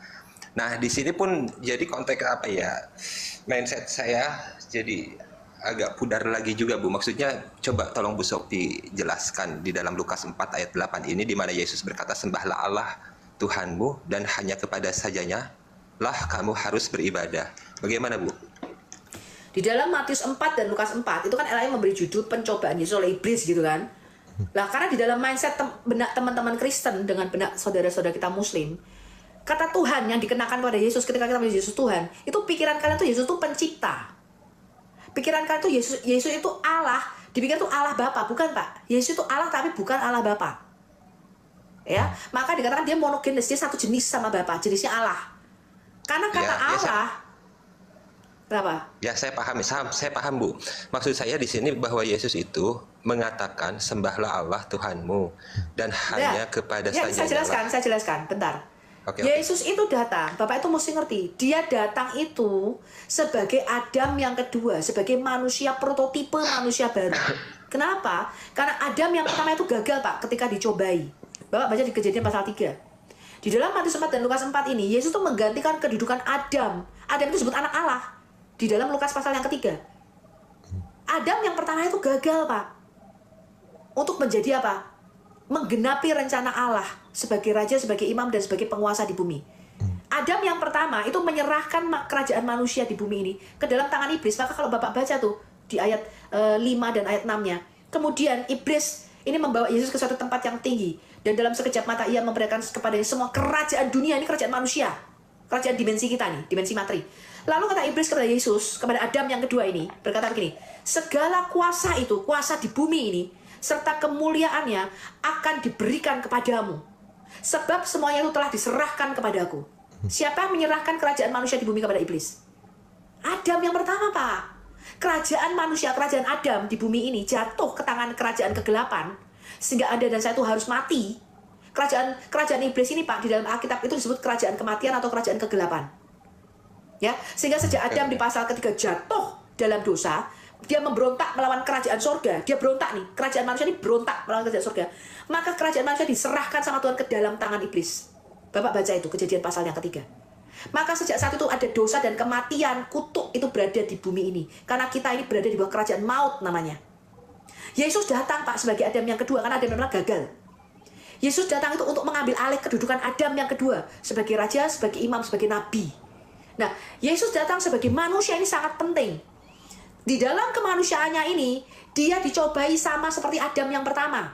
Makanya pencobaannya persis itu sama. Makanan, sama seperti Adam yang pertama. Dicobai untuk menjadi sama seperti Allah. Dan dicobai untuk apa? Makanan, kemudian apa? Mengubah batu menjadi roti, sama seperti Adam yang pertama, dicobai untuk makan. Ya, percobaan pertama itu makanan, Pak. Kemudian yang kedua, dijatuhkan dari hubungan baik suci. Artinya apa? Sama seperti Adam yang pertama, dicobai oleh hasatan, ya, oleh penentang itu, dikatakan kamu nggak akan mati kok kalau kamu makan dari buah ini. Ya, maka dicobai, Yesus, kamu kalau jatuh, menjatuhkan diri, kamu nggak akan mati kok. Kamu nggak mati. Nanti Tuhan akan nyuruh malaikatnya menatang tanganmu, katanya gitu. Ya, kemudian percobaan yang ketiga sama seperti Adam yang pertama. Kamu akan menjadi seperti Allah, matamu akan terbuka. Sama nih, Pak. Kalau kamu sujud menyembah kepada aku, kamu akan berikan seperti Allah, punya kuasa di bumi ini. Nah, maka Yesus ini di sini menggantikan kedudukan Adam, Pak. Itulah sebabnya Anda tuh kadang-kadang gitu loh. Kenapa punya Tuhannya orang Kristen tuh kok pakai kolor, katanya gitu, kok dipenteng di atas kayu salib, ditelanjangi katanya. Karena Yesus di atas kayu salib itu mati sebagai Adam, Pak, sebagai manusia yang kedua. Dia menggantikan kedudukan Adam pertama. Bapak baca di Kejadian pasal 3. Ketika Adam yang pertama jatuh dalam dosa, maka yang pertama kali dia lakukan apa? Dia kehilangan kemuliaan Allah dan dia telanjang, betul? Adam yang pertama itu. Betul. Nah, maka Yesus pun itu menggantikan kedudukan manusia, Pak, menggantikan kedudukan Adam. Dia telanjang, itu bukan tanpa sebab. Karena dosa itu mempermalukan kita. Harusnya Anda dan saya itu, maka dikatakan, tuh loh, kamu lihat itu sebenarnya kamu itu di atas kayu salib itu. Maka kutuk, dia mengenakan mahkota duri sebagai lambang apa? Kutuk, Pak. Bapak ingat di pasal Kejadian pasal 3 ketika Adam jatuh dalam dosa. Maka dikatakan, bumi ini kena kutuk dan semak duri yang dihasilkannya bagimu. Dia menanggung kutuk, itulah Galatia 3:13. Dia menanggung kutuk dosa kita. 2 Korintus 5 ayat 21. Dia yang tidak berdosa dijadikan dosa karena kita. Dia menanggung, dia mati sebagai manusia, Pak. Karena nggak ada satupun manusia yang tidak berdosa yang bisa mati menggantikan dosa manusia lainnya. Cuma manusia yang tidak berdosa yang bisa menebus dosa kita. Ini ada juga dalam Quran Anda. Manusia berdosa tidak bisa menanggung dosa orang lain. Betul. Kalau saya, karena dosa itu di dalam Alkitab, Pak Boy, itu disamakan dengan hutang. Anda berdosa, Pak Boy, Anda punya hutang. Saya berdosa, saya punya hutang. Hutangnya mungkin beda-beda kita. Mungkin saya hutangnya lebih banyak, 1 miliar. Pak Boy hutangnya lebih sedikit, 500 juta. Kira-kira kalau dikatakan semua manusia ini berdosa, berarti semua manusia punya hutang sama Tuhan, betul? Di Mazmur 51 dikatakan kita hutang nyawa, hutang darah sama Tuhan. Hutang darah ini tidak bisa dibayar dengan emas, perak, dengan duit, dengan dolar, tidak bisa, Pak. Hutang darah ini harus dibayar dengan darah. Itu prinsip di dalam Alkitab kita. Nah, dibayarnya harus dengan darah yang tidak bersalah. Maka di dalam perjanjian lama dibayar dengan darah domba. Tiap kali itu setahun sekali orang Israel itu bawa domba, Pak, untuk jadikan korban penebus dosa. Karena harus dibayar dengan darah. Lah, sayangnya, Pak, karena darah Anda dan saya ini sudah tercemar dosa, gak ada satupun yang bisa bayar dosanya, Pak. Hanya darah orang yang tidak berdosa yang bisa bayar dosa Anda. Maka Yesus itu berkata begini, Pak. Di malam Paskah ini ya, malam terakhir perjamuan, Yesus bilang begini, Pak. Inilah darahku yang ditumpahkan bagimu dan bagi. Dia satu-satunya manusia yang darah dan tubuhnya kudus. Lah kalau darah Anda dan saya di PM-nya aja nggak laku. Makanya sebenarnya ini darahku ini dicurahkan bagimu dan bagi banyak orang demi pengampunan dosa. Satu-satunya manusia yang darahnya bisa digunakan untuk pengampunan dosa cuma Yesus. Karena Alkitab mengatakan hanya darah orang yang tidak berdosa yang bisa menebus dosa kita. Saya tanya sama Pak Boy, kalau kita semua punya utang, saya punya utang 1 miliar, Pak Boy punya utang 500 juta. Bisakah saya membayar hutangnya Pak Boy? Ya, saya paham Bu Sophie. Cuman maksud saya pertanyaan saya di sini jadi agak bias Bu. Agak bias, mohon maaf sekali sebelumnya. Ini kan yang saya temuin itu ada dalam Lukas 4 ayat 8, kemudian kemudian saya itu Yesus juga yang mengutip lainnya. Pak, Yesus mengutip ayat Alkitab di dalam Perjanjian Lama, jangan engkau mencobai Tuhan Allahmu di dalam Mazmur. Betul. Kemudian di dalam Yohanes 4 ayat 24 juga Yesus lagi-lagi berkata Allah itu roh dan barang siapa menyembah dia harus menyembahnya dalam roh dan kebenaran. Kemudian dalam Yohanes 4 21 sampai 23 dikatakan Yesus berkata saatnya akan tiba bahwa kamu akan menyembah Bapa bukan di gunung ini dan bukan juga di Yerusalem. Nah, maksud saya itu begini, mohon maaf sekali ya sebelumnya kan. Lagi-lagi saya harus ini. Jadi kalau yang saya lihat di luar nih, kan saya juga tidak tahu ya Bu apa ya di dalam Kristen itu. Yang saya lihat itu kan bahwa Tuhannya dari orang Kristen itu kan Yesus ya Bu ya, Yesus Kristus. Nah, penyembahnya sementara ini yang ketika saya membaca Alkitab itu menemukan ayat-ayat ini tadi, salah satunya ya dalam Lukas 4:8, Yohanes 4:24, kemudian Yohanes 4:21 sampai 23. Jadi aktualnya yang saya tahu itu Bu, kalau teman-teman ini kan mempercayainya bahwa Yesus itu adalah Tuhan. Begitu Bu. Jadi mindset saya ini ketika membaca ini kok berbeda dengan aktualnya, kira-kira begitu Bu. Nah, tolong bisa diperjelas lagi. Ya, jadi kuasa ketuhanan Yesus, siapa yang menjadikan Yesus Tuhan? Itu Allah Bapa, Pak. Ya, makanya setelah Yesus mati, bangkit di dalam Matius 28 ayat 18, setelah Sang Firman itu punya kodrat manusia, baru setelah dia menjadi Adam, menjadi manusia yang kedua, Yesus itu diberikan kuasa ketuhanan. Ya, ketuhanannya itu diteguhkan oleh Bapa di dalam Matius 28 ayat 18. Yesus berkata apa? Kepadaku telah diberikan segala kuasa di surga dan di bumi. Yesus itu menggantikan kedudukan Adam duduk di sebelah kanan Allah tadi loh Pak, di dalam Mazmur 110 ayat 1. Paham? Kemanusiaannya itu menggantikan kemanusiaan Adam. Nah, sekarang Bu, siapa yang harus kita sembah? Kadang orang bingung-bingung. Mesias itu harus disembah. Yesus itu disembah sebagai Mesias. Coba kita baca Mazmur 2. Saya jelaskan satu-satu. Mazmur 2. Mesias itu disembah Pak, bukan tidak disembah. Saya tunjukkan 3 ayat saja nih, Mazmur pasal yang kedua. Itu nubuatan mengenai Raja Hamosia, nubuatan mengenai Raja Mesias dengan tipologi Daud. Ini disebut juga nubuatan ganda Pak di dalam Alkitab kita atau double prophecy.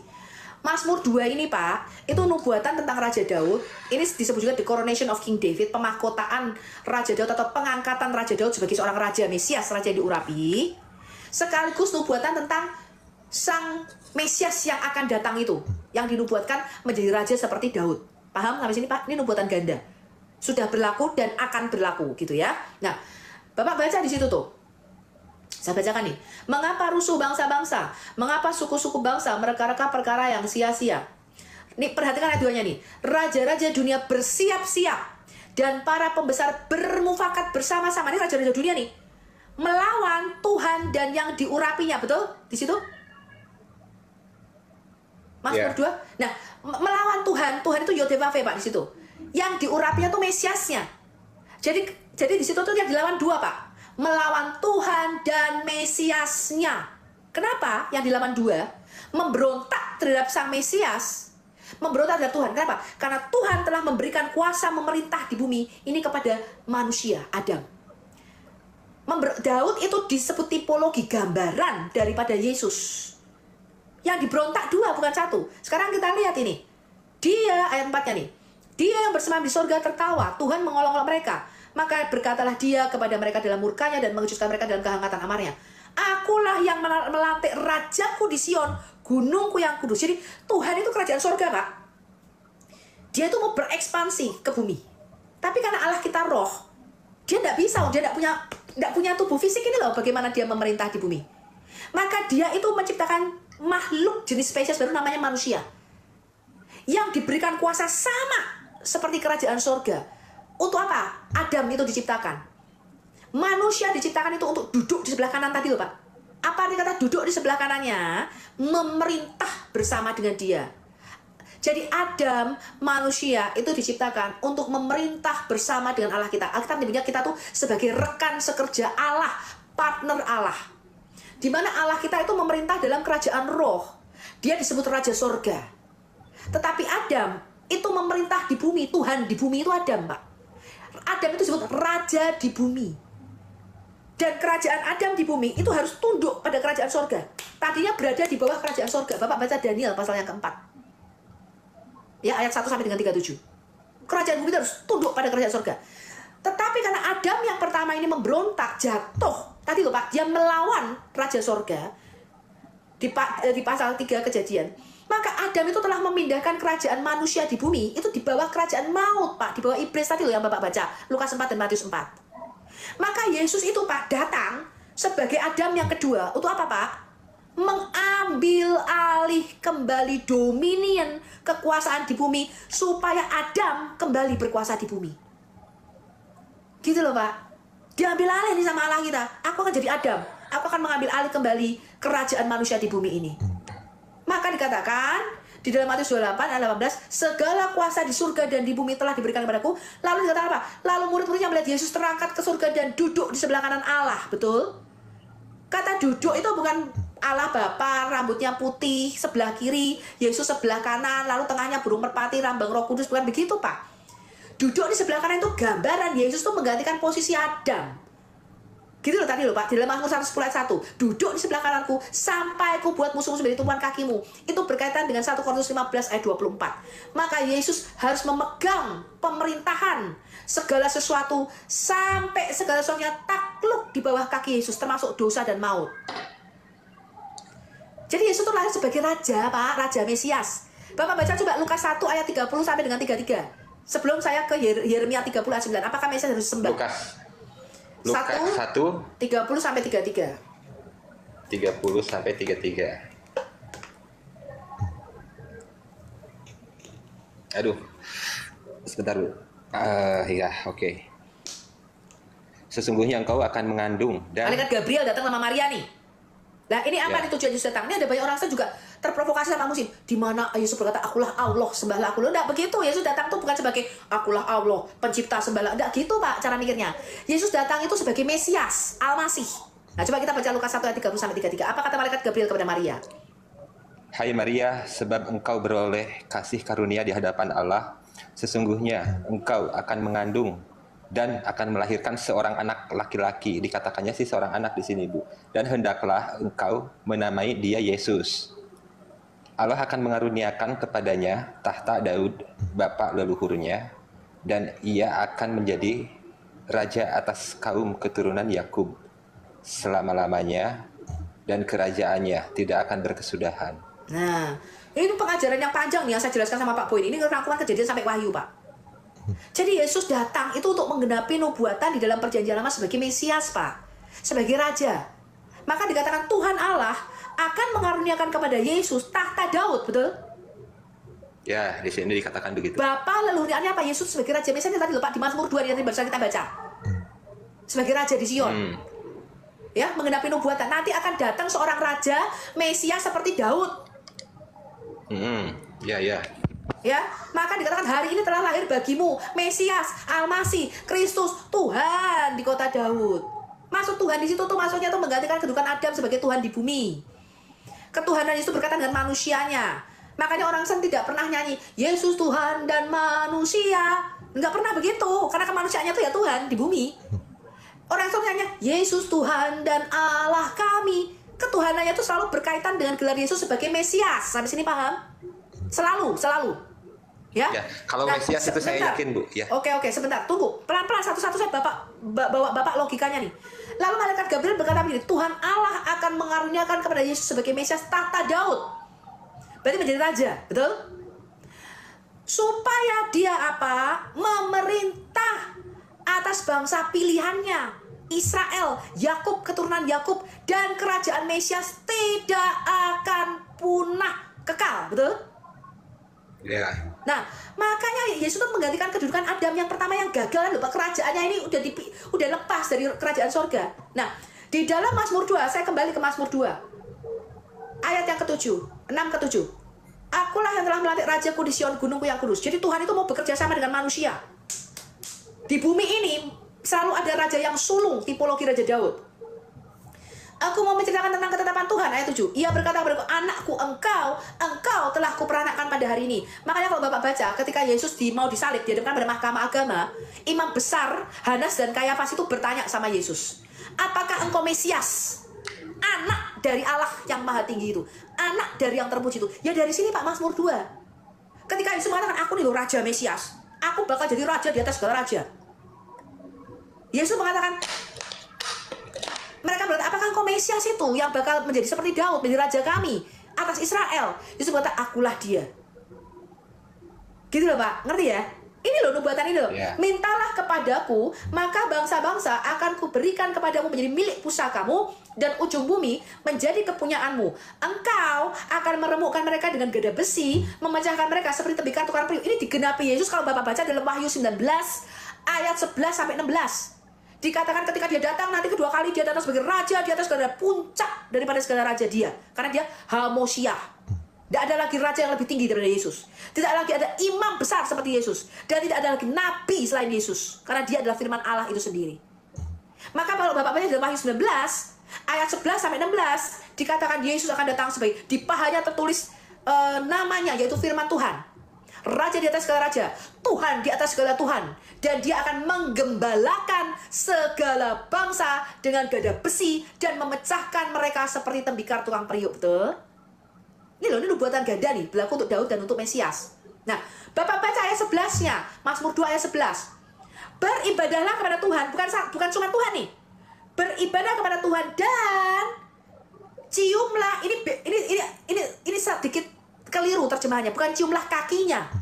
Nasgulbar di dalam bahasa Ibrani aslinya di dalam Mazmur 2 ayat 11, ini bukan ciumlah kaki, ciumlah anaknya. Maksudnya sama Mesias tadi. Jadi kita harus beribadah pada dua, Pak. Tuhan, raja yang tidak kelihatan, dan Mesiasnya sebagai raja di bumi. Buka Yeremia 30 ayat 9. Yeremia 30 ayat 9.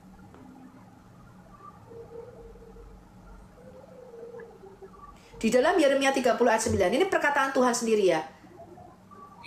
Ayat 8-nya berkata, maka pada hari itu, demikianlah firman Tuhan semesta alam, aku akan mematahkan kuk dari tengkuk mereka, dan memutuskan tali-tali pengikat mereka, dan mereka tidak akan mengabdi lagi kepada orang asing. Ini gambaran bangsa Israel itu kalau menyembah berhala diperbudak sama bangsa asing. Gambaran kita Pak, diperbudak oleh iblis itu loh Pak.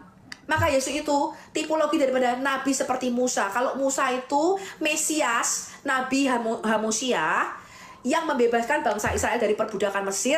Kalau Yesus, Mesias yang membebaskan kita dari perbudakan dosa, dari kerajaan maut. Begitu loh Pak. Nah, Bapak baca ayat 9-nya. Tetapi kata Tuhan, kita ini, mereka akan mengabdi. Mengabdi itu artinya menghambakan diri. Bukan satu Pak, dua. Kepada Yod-Heh-Vaveh, Tuhan, kata Tuhan itu Yod-Heh-Vaveh, Allah mereka, Allah kita. Dan, bukan hanya kepada Allah yang di surga, dan kepada Daud, raja mereka, yang akan kubangkitkan bagi mereka. Nah, Bapak perlu tahu, ketika Nabi Yeremia di dalam Yeremia 30 ayat 9 ini menulis nubuatannya, antara Nabi Yeremia dengan Daud itu terpaut waktu kira-kira 500 tahun. Nabi Yeremia adalah nabi ketika bangsa Israel mau dibuang ke Babel, bangsa Israel yang selatan, kerajaan Yehuda maksudnya. Mau dibuang ke Babilonia, yang kerajaan utara Israel kan sudah dibuang dulu ke Asyur, ke Assyria. Yang selatan ini kerajaan Yehuda itu dibuang kira-kira tahun 580-an sekian. Nabi Yeremia ini terpaut sama Daud. Daud itu udah lama mati Pak, udah 500 tahun mati, baru Nabi Yeremia ini lahir gitu loh. Ya, nah ketika Yeremia mengatakan dan mereka akan mengabdi kepada Tuhan Allah mereka dan kepada Daud, itu maksudnya Mesias Pak, Raja Mesias tadi dinubuatkan di dalam Mazmur 2. Yang akan kubangkitkan bagi mereka, ini dua Pak, bukan satu, dua. Kita lihat lagi Daniel pasal 7 ayat 9 sampai 14. Daniel pasal 7 ini terakhir. Bukan terakhir, nanti satu lagi saya kasih ada kitab Wahyu. Siapa yang harus kita sembah? Daniel pasal 7, ada banyak orang nggak ngerti Pak, dipikir disembah tuh sembah Allah, nggak bisa. Menyembah Allah harus dengan bersama Mesiasnya, harus disembah dua-duanya. Daniel pasal 7 ayat 9 sampai 14. Kalau Bapak baca nih ya, Daniel pasal 7 Ini korelasinya sama dengan malaikat Gabriel bicara sama Maria tadi. Dan dia tuh melihat 4 binatang keluar dari dalam laut. Ya, ada singa bersayap, macan tutul, ada beruang. Itu lambang kerajaan-kerajaan manusia di bumi ini. Kuasanya bangkit, ya. Yang sulung. Lalu Bapak baca tuh ayat 7-nya nih. Kemudian aku melihat dalam penglihatan malam itu tampak seekor binatang yang keempat. Ini bicara antikris, kuasa kerajaan manusia yang terakhir. Yang menakutkan dan mendasarkan, dia sangat kuat. Ia bergigi besar dari besi dan ia melahap dan meremukkan dan sisanya diinjak-injaknya dengan kakinya. Maaf Bu, izin dulu. Daniel 7:11 bunyinya beda kok Bu ya dengan yang ini tadi aku pasal 7. Ayat 7 yang aku baca. Ia berbeda dengan segala binatang yang terdahulu. Ayat 7-nya aku baca. Aku udah baca dari ayat 7 harusnya 9 sampai 11. Bentar ya. Lagi pula ya, supaya Bapak paham ini ya. Ini kuasa antikris. Bertanduk 10 ini. Jadi ini bicara kerajaan-kerajaan dari mulai zaman Babilonia sampai akhir zaman nanti, Pak. Ya. Sementara aku memperhatikan ayat 8-nya, memperhatikan tanduk-tanduk. Ini binatang ini adalah bangsa-bangsa ya, bukan binatang beneran. Tampak tumbuh di antaranya suatu tanduk lain yang kecil, sehingga 3 dari tanduk-tanduk yang dahulu itu tercabut. Dan pada tanduk itu tampak ada mata seperti mata manusia dan mulut yang menyombong. Nah, ini ayat 9-nya perhatikan nih Pak. Sementara aku terus melihat, tahta-tahta diletakkan. Lalu, duduklah yang lanjut usia. Sebenarnya bukannya lanjut usia. Ini lanjut usia itu kayak bahasa anggur cap orang tua, bukan. Bahasa Asia itulah dia yang hari-harinya tidak bisa dihitung. Artinya apa? Dia yang hidup kekal.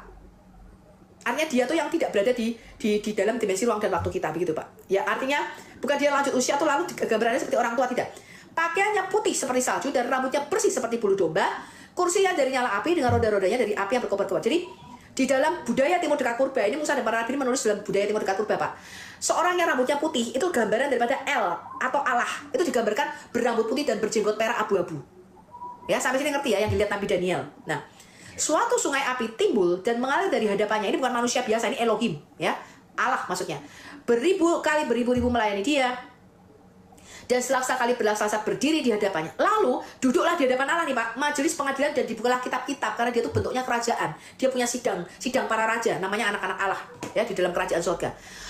Ayat 11-nya berkata begini, aku terus melihatnya, kata Nabi Daniel, karena perkataan sombong yang diucapkan tanduk itu, aku terus melihatnya sampai binatang itu dibunuh dan tubuhnya dibinasakan dan diserahkan ke dalam api yang membakar. Juga kekuasaan binatang-binatang yang lain dicabut dan jangka hidup mereka ditentukan sampai waktu dan saatnya. Aku perhatikan ayat 13-nya nih. Aku terus melihat dalam penglihatan malam itu tampak, lihat perhatikan nih, datang dengan awan-awan dari langit seorang seperti anak manusia. Ini Yesus Pak. Dalam koronasi, dalam pengangkatannya ke langit, dia kan Yesus naik dengan awan-awan ke langit, betul? Nah, ini adalah penglihatan Nabi Daniel tentang Sang Mesias yang ditinggikan, ya. Yesus dalam keadaannya hakikatnya sebagai manusia, dia datang, dia terangkat ke langit, ke surga, lalu dibawa kepada yang hidup kekal itu. Lalu ayat 14-nya dengar nih Pak, kepada Sang Anak Manusia itu, kepada Mesias itu, diberikan kepada Sang Mesias itu kekuasaan dan kemuliaan dan kekuasaan otoritas sebagai apa Pak? Raja. Maka jangan pernah berkata, di mana ya Yesus ketika dari Masya, Bu Sofi, di mana Yesus berkata, akulah Allah, pencipta, sembahlah aku. Nggak begitu cara mikirnya orang Yahudi Pak. Yesus datang itu untuk menggenapi nubuatan perjanjian lama tentang Mesias. Nih, dengar. Bentar, belum selesai. Maka orang-orang dari segala bangsa, suku bangsa, bahasa apa Pak? Mengabdi, betul? Kata penglah di sini Pak, ini hanya bisa diberikan kepada yang ilahi, pengabdian yang tertinggi. Maka kita tidak bisa sampai kepada Bapa, mentuhankan Bapa tanpa mentuhankan Yesus sebagai Mesias. Tidak bisa Pak. Dua Pak, harus dua. Anda baca di dalam Wahyu 12 terakhir. Habis itu saya kasih kesempatan yang lain. Apakah betul dua-duanya kita sembah? Wahyu 12 ayat 10. Ketika Yesus punya kodrat manusia, dia naik ke surga menjadi duduk di sebelah kanan Allah, menggantikan kedudukan Adam posisinya, memerintah bersama dengan Allah kita. Sekarang Allah dan manusia itu bersatu di dalam diri Yesus Kristus Pak. Memerintah bersama-sama dengan dia, dikatakan di dalam 1 Korintus 15 ayat 24, supaya Allah menjadi segala-galanya di dalam segala-galanya. Ya. Ini dengar nih Pak, nyanyian kemenangan ayat 10, Wahyu 12 ayat 10. Dan aku mendengar suara yang nyaring di sorga berkata, sekarang telah tiba keselamatan dan kuasa dan pemerintahan Allah kita. Dan bukan satu, Allah adalah roh, tidak bisa memerintah sendiri tadi loh. Yohanes 4 ayat 24 tadi Bapak bacakan, Allah kita adalah roh. Dan otoritas dia yang diurapinya siapa tuh? Ini kalau Bapak baca bahasanya ada otoritas Kristus, Mesiasnya. Jadi Mesias itu memerintah, diberikan kuasa ketuhanan di bumi atas kehendak daripada Bapa di surga, supaya Bapa dan Mesias ini memerintah bersama-sama. Maka kalau Bapak pernah ke Israel, istananya Raja Daud itu di sebelah kanannya bait suci, itu melambangkan Daud itu memerintah bersama-sama dengan Allah kita. Duduk di sebelah kanan itu maksudnya itu. Ya. Bapak baca di dalam Mazmur 110 ayat 3 tadi, ayat 2. Memerintahlah di antara musuhmu, tongkatmu diulurkan Tuhan dari Sion. Jadi Mesias kita itu memerintah di bumi. Allah itu kalau mau memerintah di bumi, Pak, kerajaan surga itu mau turun memerintah di bumi, itu tidak bisa langsung karena dia itu roh. Dia perlu tubuh nih loh, Pak, wadah. Wadahnya siapa? Mesiasnya. Maka dikatakan memerintahlah, Tuhan memerintah di bumi melalui Mesias. Memberontak kepada Tuhan yang zohir, Mesias, Tuhan yang kelihatan, Anda memberontak terhadap surga. Kenapa? Otoritas Mesias itu diberi kuasa sama. Saya kasih tahu Anda, Pak. Hamengkubuwono keberapa nih saya nggak tahu ya, ke-9 apa ke-10 di Jogja. Itu kan di bawah kuasa Presiden RI toh, betul Pak? Otoritasnya dia. Gambaran ini analoginya. Kalau Anda itu di Yogyakarta, Pak, kemudian Anda itu memberontak melawan Sultan, Gubernur Jogja, Anda memberontak melawan pemerintah Indonesia enggak? Iyalah, Pak. Ya iya. Oh, kalau iya. Jadi pemerintahan itu dua, Pak. Ya, pemerintahan Allah kita dan Mesiasnya. Ini Wahyu 12 ayat 10. Disembah nggak dua-duanya? Disembah. Wahyu 5. Bapak baca nih Wahyu 5. Ah, ini. Mundur sedikit ke Wahyu 5. Terakhir. Ayat 9. Saya mulai bacakan ayat 9. Dan mereka, ini para makhluk roh di surga, menyanyikan nyanyian baru katanya. Engkau layak, engkau ini anak domba Allah. Gambaran Yesus yang disembelih. Engkau layak menerima gulungan kitab itu dan membuka meterai-meterainya karena engkau telah disembelih. Dan dengan darahmu, engkau, maksudnya Yesus sebagai Mesias telah membeli kita bagi Allah dari tiap-tiap suku, bahasa, dan kaum, dan bangsa. Dan Mesias itu telah membuat kita menjadi suatu kerajaan. Jadi, Anda dan saya itu nanti bukan diciptakan untuk masuk surga, Pak, tapi untuk menghuni bumi yang baru. Dikembalikan lagi posisi Anda dan saya sebagai Tuhan di bumi ini. Dan engkau, Mesias, telah membuat kita, nanti Anda dan saya, Pak, menjadi kerajaan, menjadi raja-raja. Karena Adam yang pertama itu seorang raja. Menjadi imam-imam bagi Allah kita. Dan kita akan memerintah sebagai Tuhan, sebagai raja, sebagai penguasa, bukan di surga, Pak. Manusia tidak pernah diciptakan untuk menghuni surga, tapi di bumi. Lalu Anda baca tuh, ayat 12-nya. Maka katanya dengan suara nyaring, anak domba yang disembelih itu layak untuk menerima kuasa, dan kekayaan, dan hikmat, dan kekuatan, dan hormat, dan kemuliaan, dan puji-pujian. Ini Mesias, Pak, ditinggikan, Pak, menerima hormat dari kita. Dan aku mendengar semua makhluk yang di sorga, dalam dimensi roh, yang ada di bumi, dimensi fisik kita, dan yang ada di bawah bumi, maksudnya kerajaan maut, dan yang ada di laut, dan yang semua yang ada di dalamnya berkata, bagi dia yang duduk di atas tahta, dan bagi anak domba. Satu tapi dua, dua tapi satu. Yang duduk di tahta, itu tahtanya cuma satu, Pak.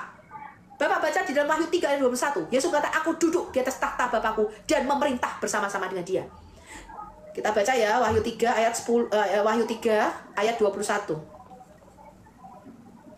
Barang siapa menang, kata Yesus, ia akan kududukkan bersama-sama dengan aku di atas tahtaku tadi loh, Pak. Tujuan Anda dan saya diciptakan Allah itu adalah untuk bersama-sama memerintah di bumi ini. Duduk di sebelah kanannya.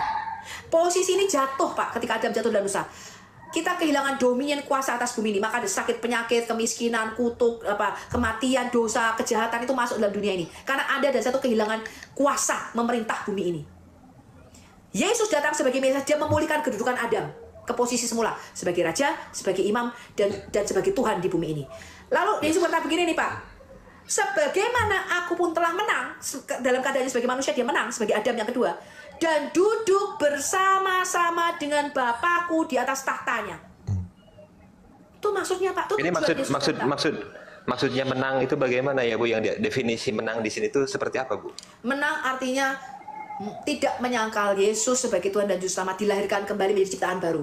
Maka tujuan Yesus datang ke bumi ini, Pak, itu bukan untuk membawa manusia masuk surga, bukan. Tapi untuk menciptakan kembali, untuk mengembalikan kembali langit bumi, dan Anda dan saya ini diciptakan ulang menjadi manusia baru. Untuk apa, Pak? Untuk dibawa kepada rencananya sejak semula. Maka di dalam Alkitab kita, Pak, kita itu bukan masuk surga, tapi menghuni bumi yang baru nanti. Maka kalau Bapak baca dikatakan langit dan bumi yang baru di dalam Wahyu 21, betul? Wahyu 21 nanti loh, Pak. Anda dan saya itu bukan langsung menghuni surga, lalu ada sungai-sungai kamer, ada sungai madu, susu ditemani dengan 72 bidadari, tidak begitu. Surga itu bukan tempat begitu-begituan. Tuhan Yesus datang itu untuk mengembalikan lagi Adam kepada rencana besarnya sejak semula. Karena kata dosa di dalam Alkitab kita itu artinya meleset dari sasaran, dari target. Artinya meleset dari tujuan Allah ketika menciptakan Adam. Maka Tuhan Yesus datang itu untuk itu, Pak. Dikembalikan lagi, dipulihkan lagi, di-inline-kan lagi, dikembalikan lagi kepada rencana besarnya sejak semula ketika menciptakan Adam. Ada dan satu ketika diciptakan tuh Tuhan tidak ciptakan untuk nanti ya, aku ciptain manusia supaya kamu berbuat dosa, supaya kamu kena sakit penyakit, diuji di bumi ini dengan sakit penyakit, tidak begitu, Pak. Lalu kamu akan mati, itu nasibmu, nak. Tidak begitu, Pak. Bapak baca kan di kitab Taurat Musa, di kitab Kejadian, ketika menciptakan langit dan bumi ini tidak ada kutuk, tidak ada dosa. Dia melihat segala sesuatunya baik, betul? Lalu ketika Tuhan menciptakan manusia, dia nggak menciptakan Anda dan saya untuk mati. Enggak. Dia menciptakan saya itu untuk punya relasi. Ada. Bu Sophie. Gimana? Bu Sophie, jadi memang saya banyak mendapatkan poin di sini ya tentang sosok siapa itu Yesus. Nah, gini Bu, ya beliau adalah selain Tuhan juga dikatakan sebagai Mesias, betul? Selain Allah, dia juga Tuhan. Selain Allah, dia juga Tuhan, dia juga Sang Mesias, dia juga seorang manusia. Ya, tetapi ini Bu, nah, tetapi dikatakan di Galatia 3:13 itu dikatakan juga dia itu makhluk terkutuk. Jadi memang semua di sini merangkap ya Bu, jadi satu ya Bu, artinya begitu atau bagaimana? Makhluk terkutuk. Coba kita buka Galatia 3. Makanya kalau baca itu yang semuanya jangan ambil potong-potong. Ini saya bacakan ya. Pak Pendeta Cipto yang pernah bilang saya, Bu. Kita lihat ini. Kita lihat Galatia 3. Bacanya jangan cuma ayat 13, bacanya dari ayat 9. Coba ya. Jadi mereka hidup dari iman, mereka diberkati bersama-sama dengan Abraham yang beriman itu. Karena Abraham itu dibenarkan sebelum dia disunat, supaya dia bisa menjadi bapak orang yang bersunat dan bapak orang yang nggak bersunat. Itu maksudnya Rasul Paulus. Lalu baca nih, Pak. Karena semua orang yang hidup dari pekerjaan hukum Taurat berada di bawah kutuk. Sebab Musa berkata begini nih, barang siapa melakukan hukum Taurat, dia akan hidup karenanya. Terkutuklah orang yang tidak setia melakukan segala sesuatu yang terus dalam hukum Taurat. Nah, kita semua ini kan berada di bawah kutuk, betul? Bisa nggak Anda berkata, aku sempurna, bisa melakukan semua perintah Tuhan? Ya nggak mungkin, Pak. Cuman satu-satunya Bu, orang kudus itu ada di Jawa Timur. Ini loh Bapak harus baca nih. Dan bahwa tidak ada orang yang dibenarkan Allah karena melakukan hukum Taurat adalah jelas. Kenapa? Orang benar akan hidup oleh iman. Ya, tetapi dasar hukum Taurat bukanlah iman, melainkan siapa yang melakukannya akan hidup karenanya. Kristus, Mesias, menjadi manusia, menjadi Adam, menggantikan posisi manusia, Adam yang kedua, menebus kita dari kutuk hukum Taurat dengan jalan menjadi kutuk karena kita. Jadi di atas kayu salib, Allah itu ketika Yesus disalibkan, dia itu melihat ini loh, semua kutuk, semua manusia dosa itu ditimpakan pada Yesus. Maka Yesus berkata, Eloi, Eloi, lama sabachthani, Allahku, Allahku, mengapa engkau meninggalkan aku? Di dalam kemanusiaan Yesus itulah ditimpakan segala dosa manusia, dia menjadi kutuk. Tadi loh dia pakai mahkota duri, Pak. Ya? Ya, dia menjadi kutuk karena kita kan? Nah, tapi coba Bapak buka sekarang 2 Korintus 5 ayat 21. Sebentar Bu, 2 Korintus 5 ayat 21, apa artinya Yesus menggantikan kita menjadi kutuk? 2 Korintus 5 ayat 1. 21. Oh, 21. Mulai ayat 15 dulu deh. Ayat 15-nya apa, Pak? Ayat 2 Korintus 5, 15 ya. Dan Kristus telah mati untuk semua orang supaya mereka yang hidup tak lagi hidup untuk dirinya sendiri, tetapi untuk Dia yang telah mati dan telah dibangkitkan untuk mereka. Nah, dengar nih. Yesus tuh mati dengan posisi kita semua. Lalu Bapak baca ini ayat 17-nya. Yesus datang itu untuk menciptakan manusia baru. Coba. Ayat 17-nya. Ya. 2 Korintus 5 ayat 17-nya. Jadi siapa yang ada di dalam Kristus, ia adalah ciptaan baru. Yang lama sudah berlalu, sesungguhnya yang baru sudah datang. Saya jelaskan dulu ini. Yesus berkata begini Pak di dalam Yohanes 3. Kalau kamu cuma lahir sekali dari Adam, dari benihnya spermanya Adam, kamu akan mati 2 kali. Kamu akan mengalami 2 kali kematian. Pertama, kamu mati secara jasmani. Kedua, di dalam Wahyu 19 dikatakan kematian lautan api, neraka, kekal selama-lamanya. Itu kematian kedua. Dua kali mati kamu. Kalau kamu cuma lahir sekali. Tapi Yesus berkata begini kepada Nikodemus, kamu harus dilahirkan kembali. Artinya apa? Diciptakan ulang. Kenapa diciptakan ulang? Kenapa kita harus lahir kembali? Dari air dan roh. Supaya bisa menghuni langit yang baru dan bumi yang baru, yang nggak kena kutuk dosa tadi loh Pak. Membersihkan dosa di waktu lalu begitu. Bukan membersihkan dosa, menjadi ciptaan baru. Karena kita ini udah rusak. Saya kasih ada contoh deh Pak. Saya kasih ada contoh.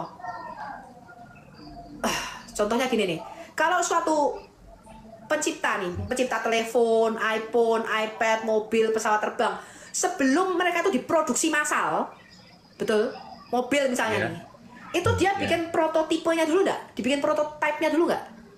Iya. Pasti bikin prototipenya dulu dong. Nah, di dalam Kejadian 1 ayat 26, ketika Allah menciptakan Adam, Adam itu artinya bentuknya jamak, dia menciptakan kemanusiaan gitu loh Pak. Adam itu bukan tunggal. Kata Adam itu artinya manusia begitu, umum.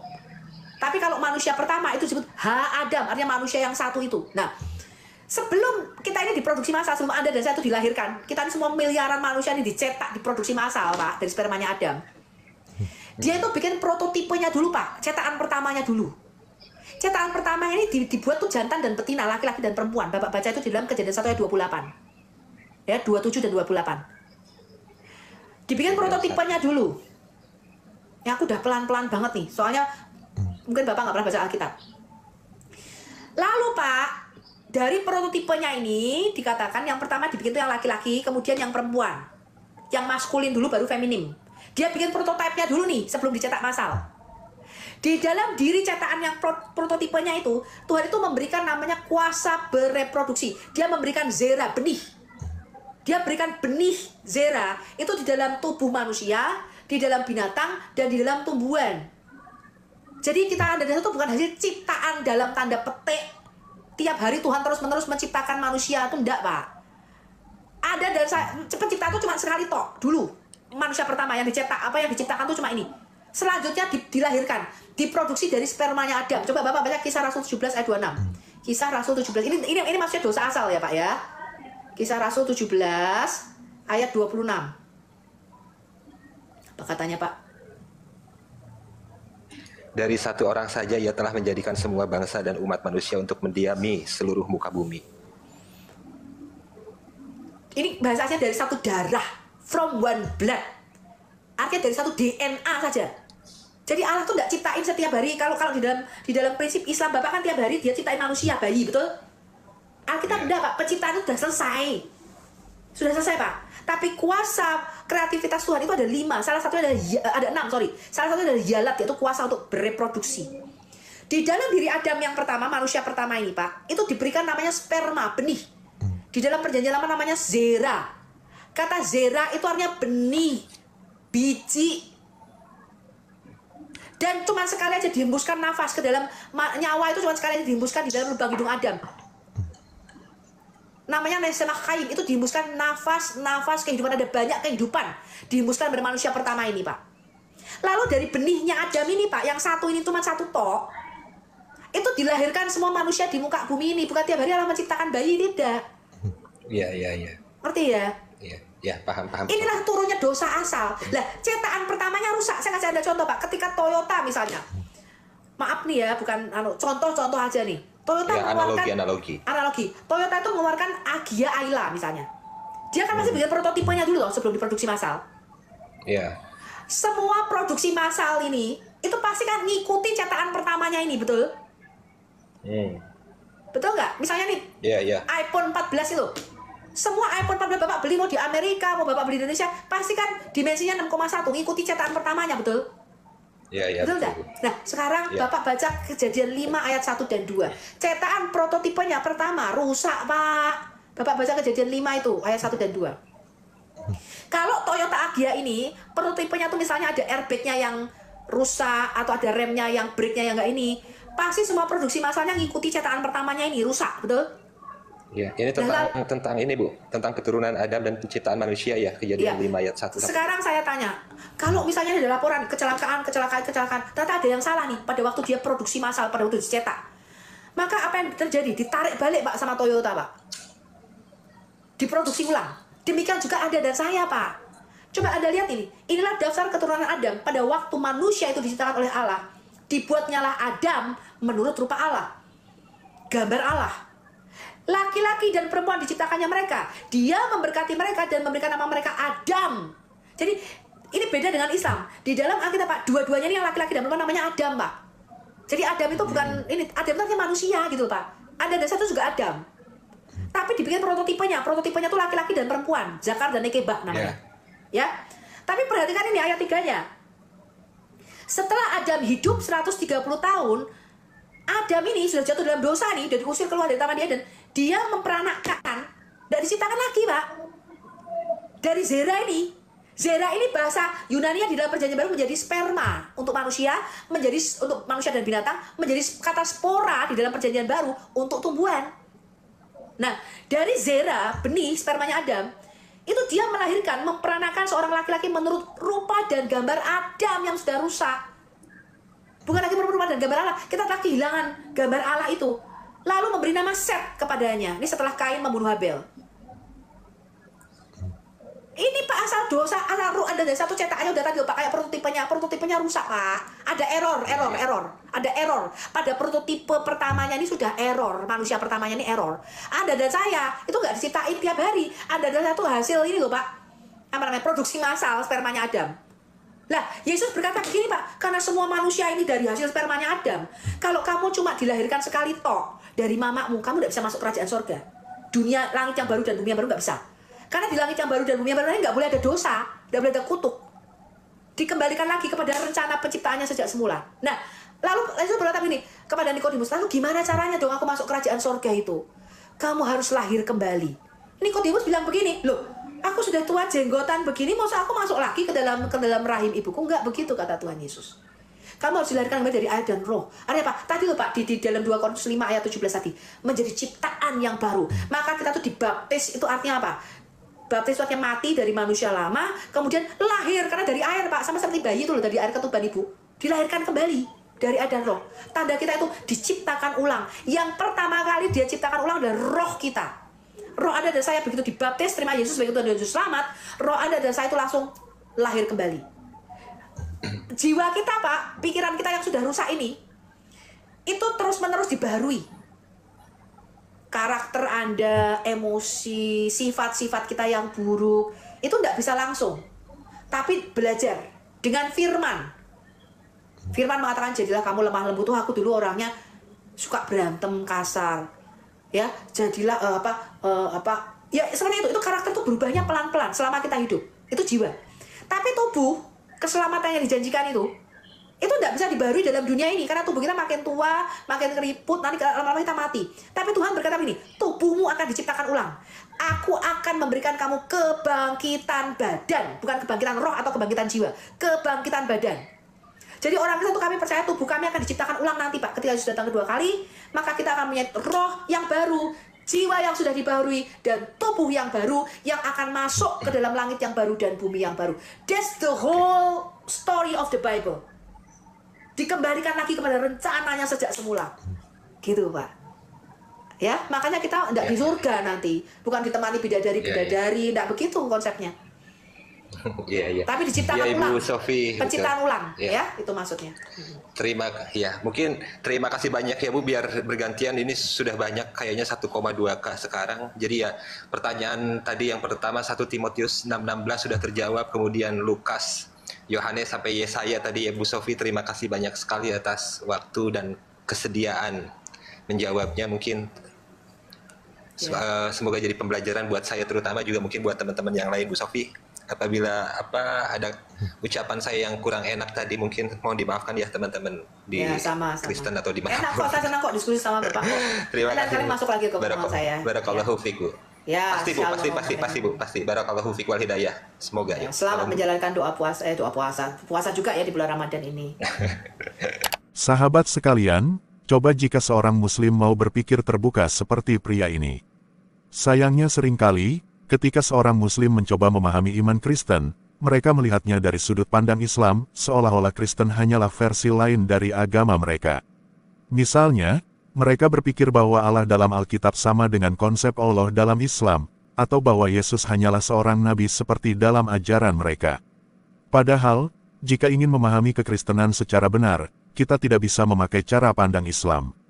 Jika ingin memahami iman Kristen, maka kita harus melihatnya sebagaimana Kristen memahami dirinya sendiri, berdasarkan Alkitab dan ajaran Yesus Kristus. Iman Kristen bukanlah sekadar kumpulan aturan atau syariat, tetapi perjalanan relasi dengan Tuhan yang hidup, yang menyatakan dirinya dalam Yesus Kristus. Kristen bukan tentang apa yang harus kita lakukan untuk mencapai Allah, tetapi tentang apa yang sudah Allah lakukan bagi kita melalui pengorbanan Yesus di kayu salib. Jadi, bagi saudara-saudara Muslim yang sedang mencari kebenaran, saya ingin mengajak Anda untuk membuka hati dan melihat Kristen sebagaimana adanya, bukan sebagaimana Islam mengajarkannya. Bacalah Injil dengan sikap ingin tahu, bukan dengan sikap menghakimi. Carilah kebenaran dengan tulus, dan percayalah, Tuhan akan menuntun setiap orang yang sungguh-sungguh mencarinya. Jika Anda tertarik untuk berdiskusi lebih lanjut, silakan tinggalkan komentar atau hubungi kami. Jangan lupa untuk like, subscribe, dan aktifkan lonceng notifikasi agar tidak ketinggalan pembahasan menarik lainnya. Tuhan Yesus memberkati, dan sampai jumpa di video berikutnya. Salam murid Kristus.